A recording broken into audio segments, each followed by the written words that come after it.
ಕೇರಳದ ನಂತರ ಕರ್ನಾಟಕದಲ್ಲೂ ಸರ್ಕಾರ ವರ್ಸಸ್ ಗವರ್ನರ್. ಸರ್ಕಾರದ ಭಾಷಣ ಓದಲ್ಲ ಎಂದ ರಾಜ್ಯಪಾಲ ಥಾವರ್ ಚಂದ್ ಗೆಹ್ಲೋಟ್. ನಾಳೆಯಿಂದ ಜಂಟಿ ಅಧಿವೇಶನ.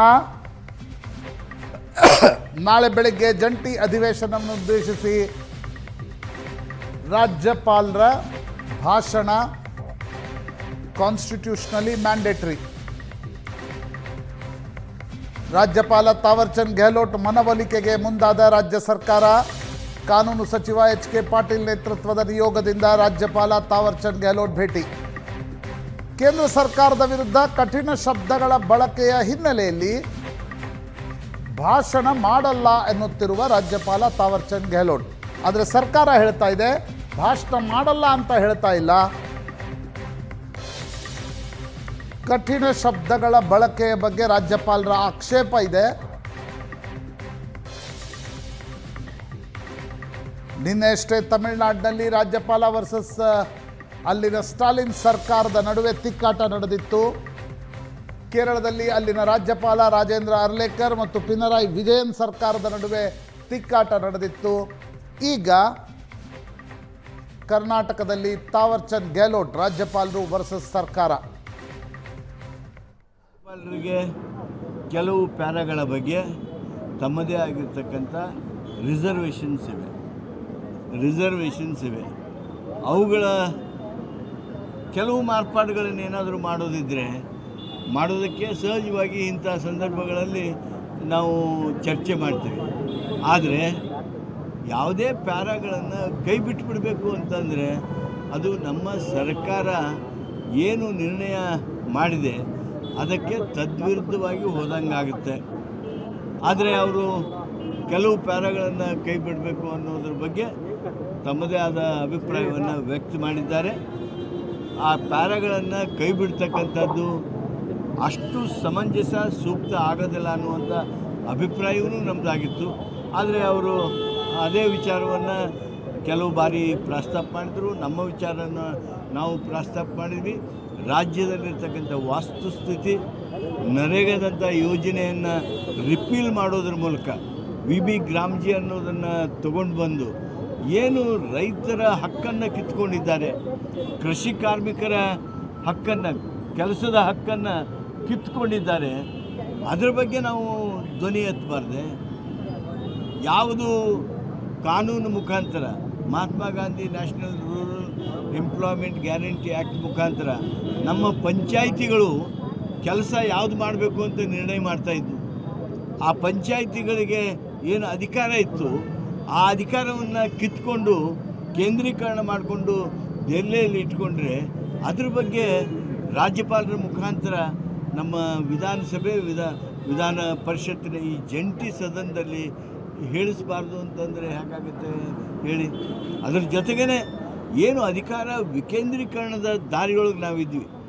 ಸಂವಿಧಾನದ 73-74ನೇ ತಿದ್ದುಪಡಿ ಪ್ರಕಾರ ಆ ಒಂದು ದಾರಿಯಲ್ಲಿ, ಆ ಪಥದಲ್ಲಿ ಅಡ್ಡಿ ಹಾಕ್ತಕ್ಕಂಥ ಒಂದು ಕೆಲಸ ವಿ.ಬಿ. ಗ್ರಾಮ್ಜಿ ಮೂಲಕ ಆಗಿದೆ.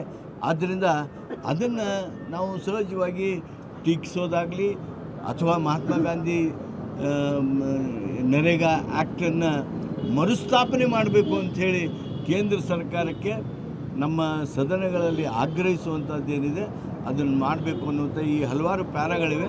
ಇವುಗಳಿಗೆ ಮಾನ್ಯ ರಾಜ್ಯಪಾಲರು ತಮ್ಮದೇ ಆಗಿರ್ತಕ್ಕಂಥ ರಿಸರ್ವೇಷನನ್ನು ಹೊಂದಿದ್ದಾರೆ. ನಾವು ಅವ್ರಿಗೆ ಹೇಳಿದ್ವಿ ಕೆಲವು ಬದಲಾವಣೆ ಮಾಡಬೇಕಾಗಿರೋದು ಅಥವಾ ಅನಿವಾರ್ಯ ಇದ್ದರೆ ಅಥವಾ ಅವ್ರಿಗೆ ತಪ್ಪು ಅರ್ಥ ಆಗಿದ್ದರೆ, ಮಾಹಿತಿ ಕೊರತೆ ಇದ್ದರೆ ಅವನ್ನೆಲ್ಲ ಕೊಟ್ಟು ಅವನ್ನ ಹೇಳೋದಕ್ಕೆ ಚರ್ಚೆಗೆ ತಯಾರಿದ್ದೇವೆ ಅಂತ ಹೇಳಿದ್ವಿ. ಆದರೆ ಅವರು 11 ಪ್ಯಾರಾಗಳನ್ನು ಬಿಡಬೇಕು ಅನ್ನುವಂಥ ಒಂದು ಸಲಹೆಯನ್ನು ಕೊಟ್ಟಿದ್ದಾರೆ.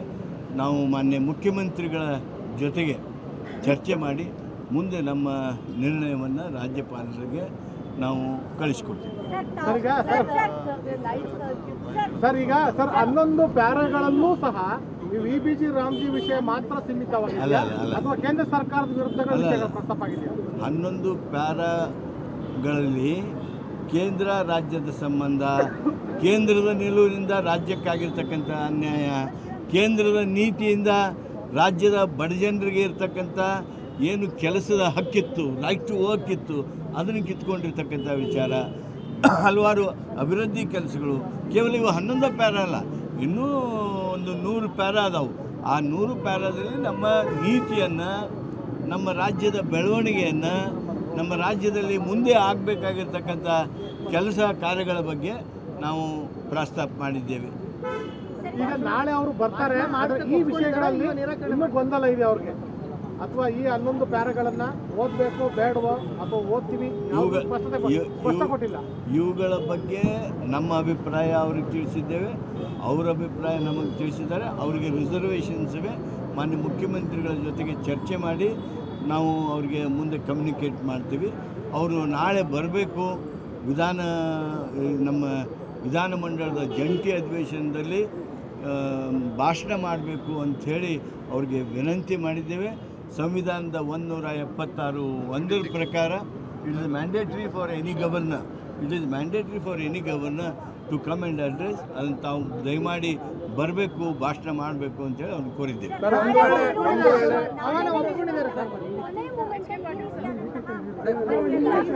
ಒಂದು ವೇಳೆ ಅವರು ಒಪ್ಪದೇ ಇದ್ರೆ ಸರ್ಕಾರದ ಮುಂದೆ ಇರುವಂತ ಆಯ್ಕೆಗಳೇನು ಸರ್? ಆ ಪ್ರಶ್ನೆ ಈಗ ಬಂದಿಲ್ಲ. Will cross the bridge only when it comes.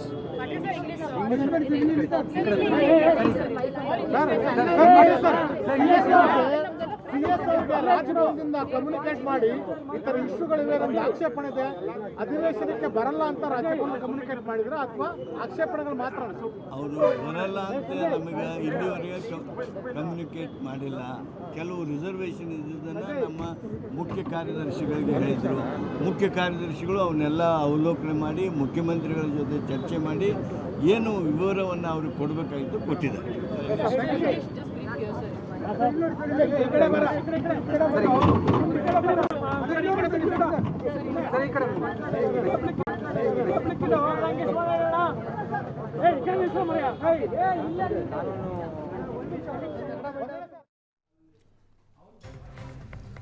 ಕಾನೂನು ಸಚಿವ ಎಚ್.ಕೆ. ಪಾಟೀಲರು ಈಗಷ್ಟೇ ಲೋಕಭವನದಿಂದ ಹೊರಗೆ ಬಂದು ರಾಜ್ಯಪಾಲರ ಭೇಟಿಯ ನಂತರ ಮಾಧ್ಯಮಗಳಿಗೆ ಸಭೆಯ ವಿವರಗಳನ್ನು ಕೊಡ್ತಾ ಇದ್ರು. ರಾಜ್ಯ ಸರ್ಕಾರ ಬರೆದು ಕಳಿಸಿರುವ ಭಾಷಣದ ಪೈಕಿ 11 ಪ್ಯಾರಾಗ್ರಾಫ್ಗಳಿಗೆ ಅವರ ಅಬ್ಜೆಕ್ಷನ್ ಇದೆಯಂತೆ. 11 ಪ್ಯಾರಾಗ್ರಾಫ್ಗಳಿಗೆ ಅದನ್ನು ಕೈ ಬಿಡಬೇಕು ಅಂದ್ರಂತೆ. ಮುಖ್ಯಮಂತ್ರಿಗಳ ಜೊತೆಗೆ ಮಾತಾಡಿ ಹೇಳ್ತೀವಿ ಅಂತ ಕಾನೂನು ಸಚಿವರು ಬಂದಿದ್ದಾರೆ.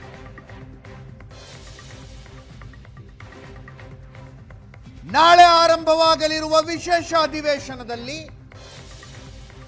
ರಾಜ್ಯಪಾಲರು ಆ 11 ಪ್ಯಾರಾಗಳನ್ನು ಕೈಬಿಟ್ಟು ತಮ್ಮ ಭಾಷಣವನ್ನು ಓದಿ ಮುಗಿಸುವ ಸಾಧ್ಯತೆ ಇದೆ.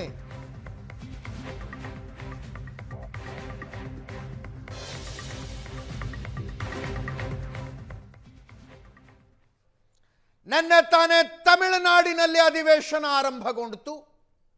ರಾಜ್ಯಪಾಲರು ಭಾಷಣವನ್ನು ಓದದೆ ಎದ್ದು ಹೋಗ್ಬಿಟ್ರು. 3ನೇ ಸಲ ತಮಿಳುನಾಡಿನಲ್ಲಿ ಇದಾಗ್ತಾ ಇದೆ. ಆರಿಫ್ ಮೊಹಮ್ಮದ್ ಖಾನ್ ಅವರು ರಾಜ್ಯಪಾಲರಾಗಿರುವ ತನಕ ಕೇರಳ ಸರ್ಕಾರದೊಂದಿಗೆ ಈ ತಿಕ್ಕಾಟ ಇತ್ತು.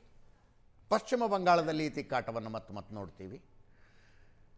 ಕರ್ನಾಟಕದಲ್ಲಿ ಅಂಥದ್ದೊಂದು ತಿಕ್ಕಾಟ ಇಲ್ಲ. ಮಸೂದೆಗಳಿಗೆ ಸಹಿ ಹಾಕದೆ ಇಟ್ಕೋತಾರೆ, ಪ್ರಾಸಿಕ್ಯೂಷನ್ಗೆ ಅನುಮತಿಗಳನ್ನು ಕೊಟ್ಟು ಬಿಡ್ತಾರೆ, ಎರಡೂ ಕಡೆಯಿಂದ ವಿಷಯ ನೋಡೋದಿಲ್ಲ. ಈ ರೀತಿಯ ಆರೋಪಗಳಿದ್ವೆ ಹೊರತು ಹೀಗೆ ಅಧಿವೇಶನದ ಸಂದರ್ಭದಲ್ಲಿ ಭಾಷಣ ಮಾಡುವುದಿಲ್ಲ, ಭಾಷಣ ಓದುವುದಿಲ್ಲ ಅನ್ನೋ ಥರದ ಸಮಸ್ಯೆಗಳಾಗಿರಲಿಲ್ಲ. ಮೊದಲನೆಯ ಸಲ ಆಗಿರುವಂಥದ್ದು. ಇದು ಬಗೆಹರಿದಂಗೆ ಅನ್ನಿಸ್ತಾ ಇದೆ. ಇದೇ ವಿಷಯದ ಬಗ್ಗೆ ಇವತ್ತು ಚರ್ಚೆ ಮಾಡ್ತೀವಿ. ನನ್ನ ಕೊಲ್ಲಿಗೆ ಪ್ರಶಾಂತ್ ನಾಥು ಇದ್ದಾರೆ. ಪ್ರಶಾಂತ್, ಕಾರ್ಯಕ್ರಮಕ್ಕೆ ಸ್ವಾಗತ. ಹಿರಿಯ ಪತ್ರಕರ್ತರಾದ ರವೀಂದ್ರ ರೇಷ್ಮೆ ಅವರು ಇದ್ದಾರೆ. ಕಾರ್ಯಕ್ರಮಕ್ಕೆ ಸ್ವಾಗತ ರವೀಂದ್ರ ರೇಷ್ಮೆ ಅವರೇ. ದೇವರಾಜ್ ಅವರು JDSನಿಂದ, ರಮೇಶ್ ಬಾಬು ಅವರು ಕಾಂಗ್ರೆಸ್ನಿಂದ, ಮೋಹನ್ ವಿಶ್ವ ಅವರು BJPಯಿಂದ ಇದ್ದಾರೆ. 3 ಜನರು ಕಾರ್ಯಕ್ರಮಕ್ಕೆ ಸ್ವಾಗತ. ಪ್ರಶಾಂತ್ ಮೊದಲ ರಿಯಾಕ್ಷನ್ ತೆಗೆದುಕೊಳ್ತೀನಿ. ಪ್ರಶಾಂತ್, ಎಚ್.ಕೆ. ಪಾಟೀಲ್ ಏನೋ ಒಂದು ಟ್ರೂಸ್ ಮಾಡಿಕೊಂಡು ಬಂದಂಗಿದೆ, ಒಂದು ಒಪ್ಪಂದ ಆದಂಗಿದೆ. ಅದೇ ನೋಡಿ, ಏನೇ ಒಪ್ಪಂದ ಆದರೂ ಕೂಡ 2-3 ಅಂಶಗಳು ಒಂದು ಸ್ಪಷ್ಟ ಇದೆ. ಯಾಕಂದರೆ ಇದು ನೆಗೋಷಿಯೇಷನ್ಸ್ ಮೂಲಕ ಬಗೆಹರ್ತಕ್ಕಂಥ ಅಂಶ ಅಲ್ಲ. ಇದಕ್ಕೆ ಕಾನ್ಸ್ಟಿಟ್ಯೂಷನ್ ಆಗಿರ್ತಕ್ಕಂಥ ಮ್ಯಾಂಡೇಟರಿ ಅಂಶಗಳಿವೆ. ಓಕೆ. ಸಂವಿಧಾನದ 176ನೇ ವಿಧಿ ಹೇಳುತ್ತೆ, ರಾಜ್ಯಪಾಲರು ಭಾಷಣವನ್ನು ಅಥವಾ ತಮ್ಮ ಕರ್ತವ್ಯವನ್ನು ನಿಭಾಯಿಸ್ತಕ್ಕಂಥ ಸಂದರ್ಭದಲ್ಲಿ ರಾಜ್ಯದ ಸಂಪುಟ ಸಭೆಯ ಏಡ್ ಆ್ಯಂಡ್ ಅಡ್ವೈಸನ್ನು ತೆಗೆದುಕೊಂಡೇ ಮಾಡಬೇಕು. ಭಾಷಣ ಮಾಡೋದು ಅವರ ಡಿಸ್ಕ್ರಿಷನರಿ ಪವರಲ್ಲಿ ಬರಲ್ಲ. ಈಗ ನೀವು ಪ್ರಾಸಿಕ್ಯೂಷನ್ ಬಗ್ಗೆ ಹೇಳ್ತಾ ಇದ್ರಿ, ಜೈಲಲ್ಲಿರ್ತಕ್ಕಂಥವರ ಶಿಕ್ಷೆಯ ಅವಧಿ ಕಡಿಮೆ ಮಾಡೋದಿರುತ್ತೆ, ಅದು ಅವರ ವಿವೇಚನಾ ಅಧಿಕಾರವನ್ನು ಬಳಸಿ ಮಾಡ್ಬೋದು. ಭಾಷಣವನ್ನು ಅವರು ತಮ್ಮ ವಿವೇಚನೆಯಲ್ಲಿ ಮಾಡಲಿಕ್ಕೆ ಅವಕಾಶ ಸಂವಿಧಾನ ಕೊಟ್ಟಿಲ್ಲ. ಚುನಾಯಿತ ಸರ್ಕಾರ ಏನು ಹೇಳುತ್ತೆ ಆ ಭಾಷಣವನ್ನು ಓದಬೇಕು ಅಂತಕ್ಕಂಥದ್ದನ್ನು ಸಂವಿಧಾನ ಹೇಳುತ್ತೆ. ಆದರೆ ಅನೇಕ ಬೇರೆ ಬೇರೆ ರಾಜ್ಯಗಳಲ್ಲಿ ನಡೆದಿರ್ತಕ್ಕಂಥ ಪ್ರಕರಣಗಳನ್ನು ನೋಡಿದಾಗ ರಾಜ್ಯಪಾಲರು ತನಗೆ ಬೇಡವಾದ ಅಂಶಗಳನ್ನು ಒಮಿಟ್ ಮಾಡಿ ಬರೀ ಉಳಿದ ಭಾಷಣವನ್ನು ಓದಲಿಕ್ಕೆ ಅವಕಾಶ ಇದೆ. ಆದರೆ ರಾಜ್ಯಪಾಲರು ಭಾಷಣವನ್ನೇ ನಾನು ಮಾಡಲ್ಲ, that is his duty, it's a constitutional duty. ಅದು ಒಮಿಟ್ ಮಾಡ್ಬೋದು, ಆ್ಯಡ್ ಮಾಡೋದಕ್ಕಾಗೋದಿಲ್ಲ, ಆ್ಯಡ್ ಮಾಡೋಕ್ಕೆ ಅವ್ರಿಗೆ ಅಧಿಕಾರ ಇಲ್ಲ. ಒಮಿಟ್ ಮಾಡೋದು ಕೂಡ ಕಾನ್ಸ್ಟಿಟ್ಯೂಷನಲಿ ಒಮಿಟ್ ಮಾಡೋದು ಕೂಡ ಅದೊಂದು ಗ್ರೇ ಏರಿಯಾ. ಅದು ಅವಾಗ ಅನೇಕ ಕೋರ್ಟ್ಗಳು ಹೇಳಿದ್ವು ಒಮಿಟ್ ಮಾಡತಕ್ಕಂಥದ್ದು ಅನ್ಕಾನ್ಸ್ಟಿಟ್ಯೂಷನಲ್ ಅನ್ನೋಕ್ಕಾಗಲ್ಲ, ಇರ್ರೆಗ್ಯುಲರ್ ಅನ್ಬಹುದು ಅಂತಕ್ಕಂಥದ್ದನ್ನು ಕೋಲ್ಕತ್ತಾ ಹೈಕೋರ್ಟ್ ಹೇಳ್ತು.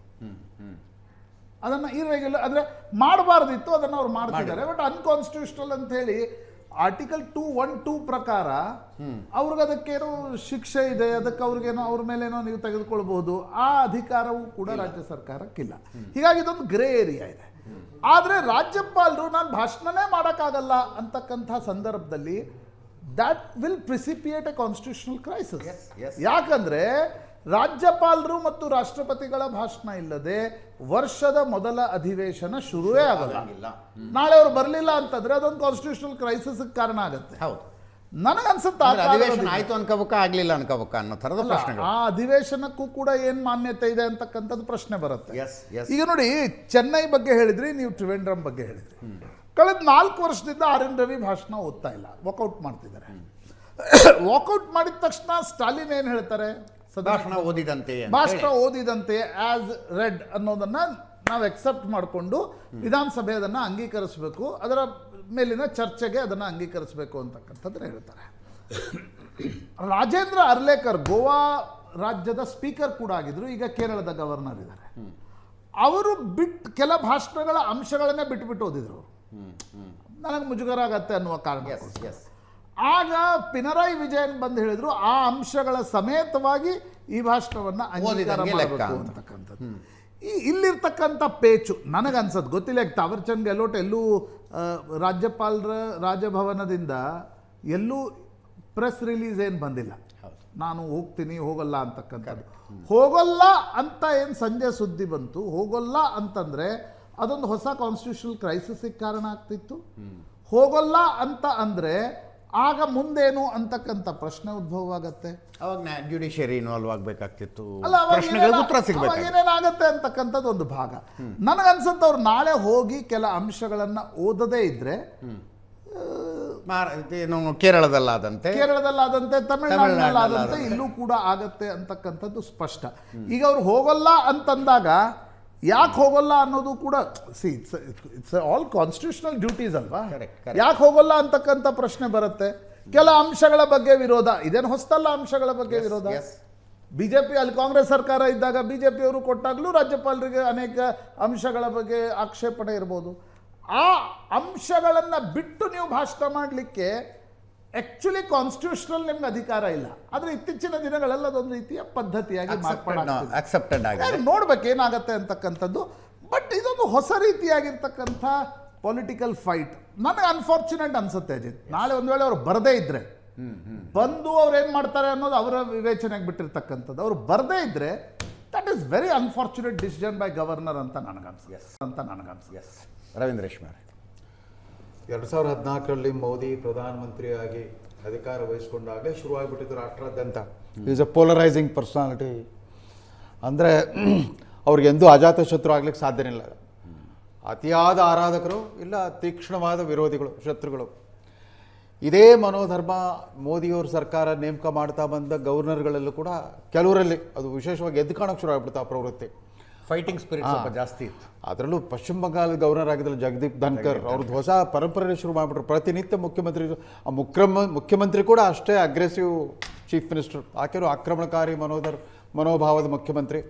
ಇವರು ಹಾಗೆ ಮಾಡಿದರು. ಜಗದೀಪ್ ಧನ್ಕರ್ ತಾನು ರೈತ ಕುಟುಂಬದಿಂದ ಬಂದಿದ್ದು, ಅದೆಲ್ಲ ಸರಿ ಜಾಟ್ ಸಮುದಾಯದಿಂದ ಒಬ್ಬ ಜಾಟ್ ಲೀಡರ್ ಥರನೇ ಪ್ರತಿನಿತ್ಯ ಜಗಳಾಡೋದು ಅವ್ರ ಜೊತೆಗೆ. ಪ್ರತಿ ಸಾರಿ ಭಾಷಣ ಓದೋ ಸಂದರ್ಭ ಬಂದಾಗ ತಂಟೆ ತಕರಾರು ಇದ್ದೇ ಇರ್ತಿತ್ತು. ಅವರ ಭಾಷಣ ಓದ್ತಿದ್ದಾಗಲೇ ಗಲಾಟೆ ಆಗಿಬಿಡೋದು.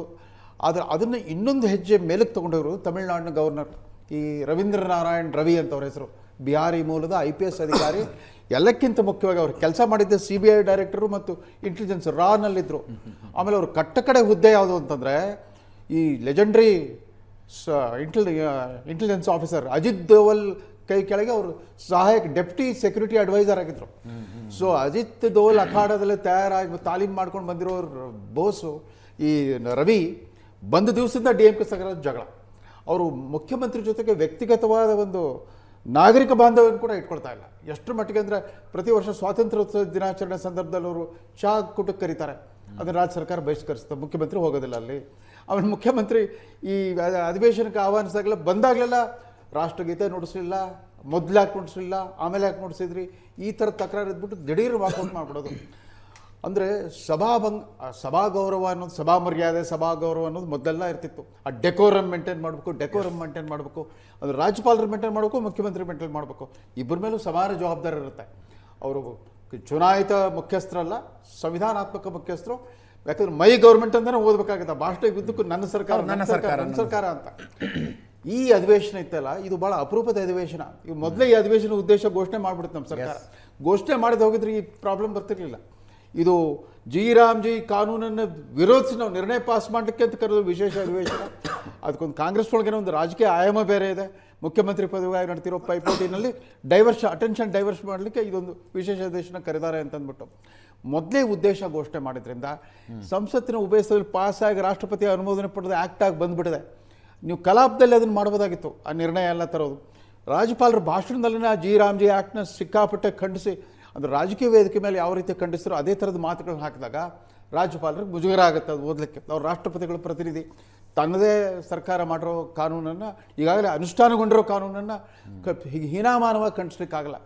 ಅಟ್ಲೀಸ್ಟ್ ಆ ಒಕ್ಕಣಿಕೆ ಅಲ್ಲ, ಡ್ರಾಫ್ಟ್ನಲ್ಲಿರೋ ಲ್ಯಾಂಗ್ವೇಜ್ನ ಸ್ವಲ್ಪ ರಿವೈಸ್ ಮಾಡ್ಬೋದಾಗಿತ್ತು. ಅದ್ರ ಒಂದೇನೆಂದರೆ, ಈ ಸರ್ಕಾರದ ಒಂದು ಪ್ಲಸ್ ಪಾಯಿಂಟ್ ಏನಂದರೆ, ಕಾನೂನು ಮತ್ತು ಸಂಸದೀಯ ವ್ಯವಹಾರಕ್ಕೆ HK ಪಾಟೀಲ್ರಂಥ ಒಬ್ಬ ಜವಾಬ್ದಾರಿಯುತ ಮತ್ತು ತುಂಬ ಪ್ರಬುದ್ಧರಾಗಿರೋ ಒಬ್ಬ ಮಂತ್ರಿ ಇದ್ದಾರೆ. ಅದಕ್ಕೆ ನೋಡಿ, ರಾಜಭವನಕ್ಕೆ ಅವ್ರು ಹೋಗಿ ಬಂದರು, ಅವ್ರು ಮನವರಿಕೆ ಮಾಡೋ ಪ್ರಯತ್ನ ಮಾಡಿದರು. ಅಲ್ಲಿ ಏನು ನಡೀತು ಅನ್ನೋದನ್ನು ಕೂಡ ಅವ್ರು ವಿವರಣೆ ಮಾಡಿದಾಗ ಅಲ್ಲೂ ಕೂಡ ಒಂದು ನಂಜಿರಲಿಲ್ಲ ಅವ್ರ ಮಾತನಾಡಿ. HK ಪಾಟೀಲ್ ಹಿಂಗಾಗಿ ಸರ್ಕಾರದ ಗೌರವ ಉಳಿಸ್ತಾ ಇರ್ತಾರೆ. ಅವ್ರ ಕಾನೂನು ಮತ್ತು ಪ್ರವಾಸೋದ್ಯಮದಂಥ ಕಡಿಮೆ ತೂಕದ ಇಲಾಖೆಗಳು ಉಳಿದವ್ರ ಪ್ರಕಾರ. ಯಾಕಂದರೆ ಹೋಮು, ರೆವಿನ್ಯೂ, PWD ಅವೆಲ್ಲ ಹೆವಿ ವೇಟ್ ಪೋರ್ಟ್ಫೋಲಿಯೋ. ಈ ಪೋರ್ಟ್ಫೋಲಿಯೋ ಕೂಡ ಒಂದು ಘನತೆ ತಂದಿದ್ದಾರೆ. ಅಟ್ಲೀಸ್ಟ್ ಅವ್ರು ಹೊರಗೆ ಬಂದ ಮೇಲೆ ಆ ಫಲಿತಾಂಶ ಹೇಳಿದ್ರಲ್ಲ, ಅದು ನೋಡಿದ್ರೆ ಬಹುಶಃ ರಾಜ್ಯಪಾಲರಿಗೆ ಒಪ್ಪಿಸ್ಬಿಟ್ಟಿದ್ದಾರೆ ಅಂತ ಕಾಣುತ್ತೆ. ಅಟ್ಲೀಸ್ಟ್ ಡ್ರಾಫ್ಟ್ ವರ್ಡಿಂಗ್ ಚೇಂಜ್ ಮಾಡ್ತೀವಿ, ಆ ಸೆಂಟೆನ್ಸಸ್ ಎಲ್ಲ ಮಾರ್ಪಾಡು ಮಾಡ್ತೀವಿ ಅಂತ ಕನ್ವಿನ್ಸ್ ಮಾಡಿದ್ರೆ ಏನೋ, ಅಥವಾ ಪರವಾಗಿಲ್ಲ ಬಿಟ್ಬಿಡಿ ಅನ್ನೋದಕ್ಕೂ ಒಪ್ಕೊಂಡಿದೆ ಅಂತ ಕಾಣುತ್ತೆ ಸರ್ಕಾರ. 11 ಪ್ಯಾರ ಬಿಟ್ಬಿಟ್ಟು ಓದ್ರಿ ಅಂತಂದ್ಬಿಟ್ಟು. ಬಟ್ ಹಾಗೆ ಮಾಡೋದು, ಬಟ್ ಯಾಕೆ ಹೀಗೆ ಆಗ್ತಾ ಇದೆ ಅಂತಂದರೆ, ಕೇಂದ್ರ ಮತ್ತು ರಾಜ್ಯ ಸರ್ಕಾರಗಳ ಸಂಬಂಧ ಆಗಿದೆ. ಪ್ರತಿ ಸಾರಿ ನಮ್ಮ ಮುಖ್ಯಮಂತ್ರಿಗಳು ನೀತಿ ಆಯೋಗದ ಸಭೆಗೆ ಹೋಗ್ತಾನೆ ಇಲ್ಲ. ಆ ನೀತಿ ಆಯೋಗನ ಸಂಸ್ಥೆ ಅಸ್ತಿತ್ವಕ್ಕೆ ಬಂದಿದ್ದು ಮೋದಿ ಬಂದ ಮೇಲೆ. ಮೊದಲು ನ್ಯಾಷನಲ್ ಪ್ಲಾನಿಂಗ್ ಕಮಿಷನ್ ಇತ್ತು, ಅದನ್ನು ಚೇಂಜ್ ಮಾಡಿಬಿಟ್ಟು national institute for transformation of India ಅಂತೇನು ಮಾಡಿ ಬೇರೆ ರೂಪದಲ್ಲಿ ತಂದರು. ಯಾವ ಸಭೆಗೂ ಹೋಗೋದಲ್ಲ ನಮ್ಮ ಮುಖ್ಯಮಂತ್ರಿಗಳು. ಆಮೇಲೆ ಸ್ವತಃ ಆರ್ಥಿಕ ಸಚಿವರಾಗಿಬಿಟ್ಟು GST ರಾಷ್ಟ್ರೀಯ ಮಂಡಳಿ ಸಭೆಗೆ ಹೋಗೋದಿಲ್ಲ, ನ್ಯಾಷನಲ್ ಎಕ್ಸಿಕ್ಯೂಟಿವ್ ಕೌನ್ಸಿಲ್ಗೆ ಹೋಗೋದೇ ಇಲ್ಲ, ಬೇರೆಯವ್ರನ್ನ ಕಳಿಸ್ಕೊಡ್ತಾರೆ. ನಿರಂತರವಾಗಿ ಧಿಕ್ಕರಿಸ್ತಾ ಬಂದಿದ್ದಾರೆ. ರಾಷ್ಟ್ರೀಯ ಅಧಿಕಾರ ತೊಗೊಂಡು ಕೂಡಲೇ ಮೊದಲನೇ ಬಜೆಟ್ ಭಾಷಣ ನಾವು ರಾಷ್ಟ್ರೀಯ ಶಿಕ್ಷಣ ನೀತಿಯನ್ನು ಧಿಕ್ಕರಿಸ್ತೇವೆ ಅಂತ, ಅದನ್ನು ಧಿಕ್ಕರಿಸ್ಬಿಟ್ರಿ. ಈ ಜಿ ರಾಮ್ಜಿ ಆ್ಯಕ್ಟ್ ಅದನ್ನು ಧಿಕ್ಕರಿಸ್ತೇವೆ ಅಂತ ಹೇಳ್ತೀರಿ. ನಿರಂತರವಾಗಿ ನೀವು ಸಂಘರ್ಷಮಯ ನಿಲುವು ತಾಳಿದಾಗ ರಾಜ್ಯಪಾಲರು ಕೂಡ ಅವರು ತಮ್ಮದು ಒಂದು ಪ್ರತ್ಯಂತರ ಬಳಸ್ತಾರೆ. ಕೇಂದ್ರ ಸರ್ಕಾರದ ಮೂಲಕ ಇದು ನಡೆಯುತ್ತೆ ರಾಜಕಾರಣ. ಆದರೆ ಈಗ ದಿಲ್ಲಿಯಲ್ಲಿ ನಡೆದ ಘಟನಾವಳಿಗಳಲ್ಲಿ ಅಲ್ಲಿನ ಉಪರಾಜ್ಯಪಾಲರು ಏನು ಮಾಡಿದ್ರು? ಕೇಜ್ರಿವಾಲ್ ಸರ್ಕಾರ ಭಗತ್ ಸಿಂಗ್ ಘೋಷಾರಿ ಅನ್ನೋರು ಮಹಾರಾಷ್ಟ್ರದಲ್ಲಿ ಒಬ್ಬರು ಗವರ್ನರ್ ಇದ್ರು. ಅವರು ಬೆಳಗಿನ ಜಾವ 5:15 ಕರೆದ್ಬಿಟ್ರು ಫಡ್ನವೀಸು ಮತ್ತು ಅಜಿತ್ ಪವಾರ್ದೊಂದು ಗೌರ್ಮೆಂಟ್ ಸ್ವೇರಿಂಗ್ ಇನ್ ಮಾಡಿಬಿಟ್ರು. 6:15 ಸ್ವೇರಿಂಗ್ ಇನ್ನು, 6:45 ಪ್ರಧಾನಮಂತ್ರಿ ಅಭಿನಂದನಾ ಸಂದೇಶ, ಸಂಜೆ ಅಷ್ಟೊತ್ತಿಗೆ ಗೌರ್ಮೆಂಟ್ ಬಿದ್ದು ಹೋಗ್ಬಿಟ್ಟು ಊರ್ಜಿತ ಆಗಲೇ ಇಲ್ಲ. ಇಂಥ ಹುಚ್ಚಾಟಕ್ಕೆಲ್ಲ ಕೈ ಹಾಕಿಬಿಟ್ಟಿದ್ದಾರೆ. ಆರಿಫ್ ಅಹಮದ್ ಖಾನ್ ಸ್ವಲ್ಪ ಟ್ಯಾಕ್ಟ್ಫುಲ್, ಯಾಕಂದ್ರೆ ಅವ್ರು ರಾಜೀವ್ ಗಾಂಧಿ ಒಡ್ಡಾಣಿಯಾಗಿದ್ದರು, ಒಬ್ಬ ಪಳಗಿದ ರಾಜಕಾರಣಿ ಆರಿಫ್ ಅಹಮದ್ ಖಾನ್. ಅವ್ರು ಬೇರೆ ರೀತಿಯಲ್ಲಿ ವ್ಯವಸ್ಥೆ ಇದ್ರು. ಪಿಣರಾಯಿ ವಿಜಯನ್ ಕೂಡ ಅಷ್ಟೇ, ಅವ್ರಿಗೂ ಈಕ್ವಲ್ ಮೆಚುರಿಟಿ ಇದೆ. ಪಿಣರಾಯಿ ವಿಜಯನ್ ಭಾಳ ಕ್ಲೆವರ್ ಆಗಿ ಮೋದಿಯವ್ರ ಜೊತೆಗೆ ಗುಡ್ ವಿಲ್ ಇಟ್ಕೊಂಡಿದ್ದಾರೆ. ಸೈದ್ಧಾಂತಿಕವಾಗಿ BJPನ ವಿರೋಧಿಸ್ತಾ ಹೋಗ್ತಾ ಇರ್ತಾರೆ, ಅದೊಂಥರ.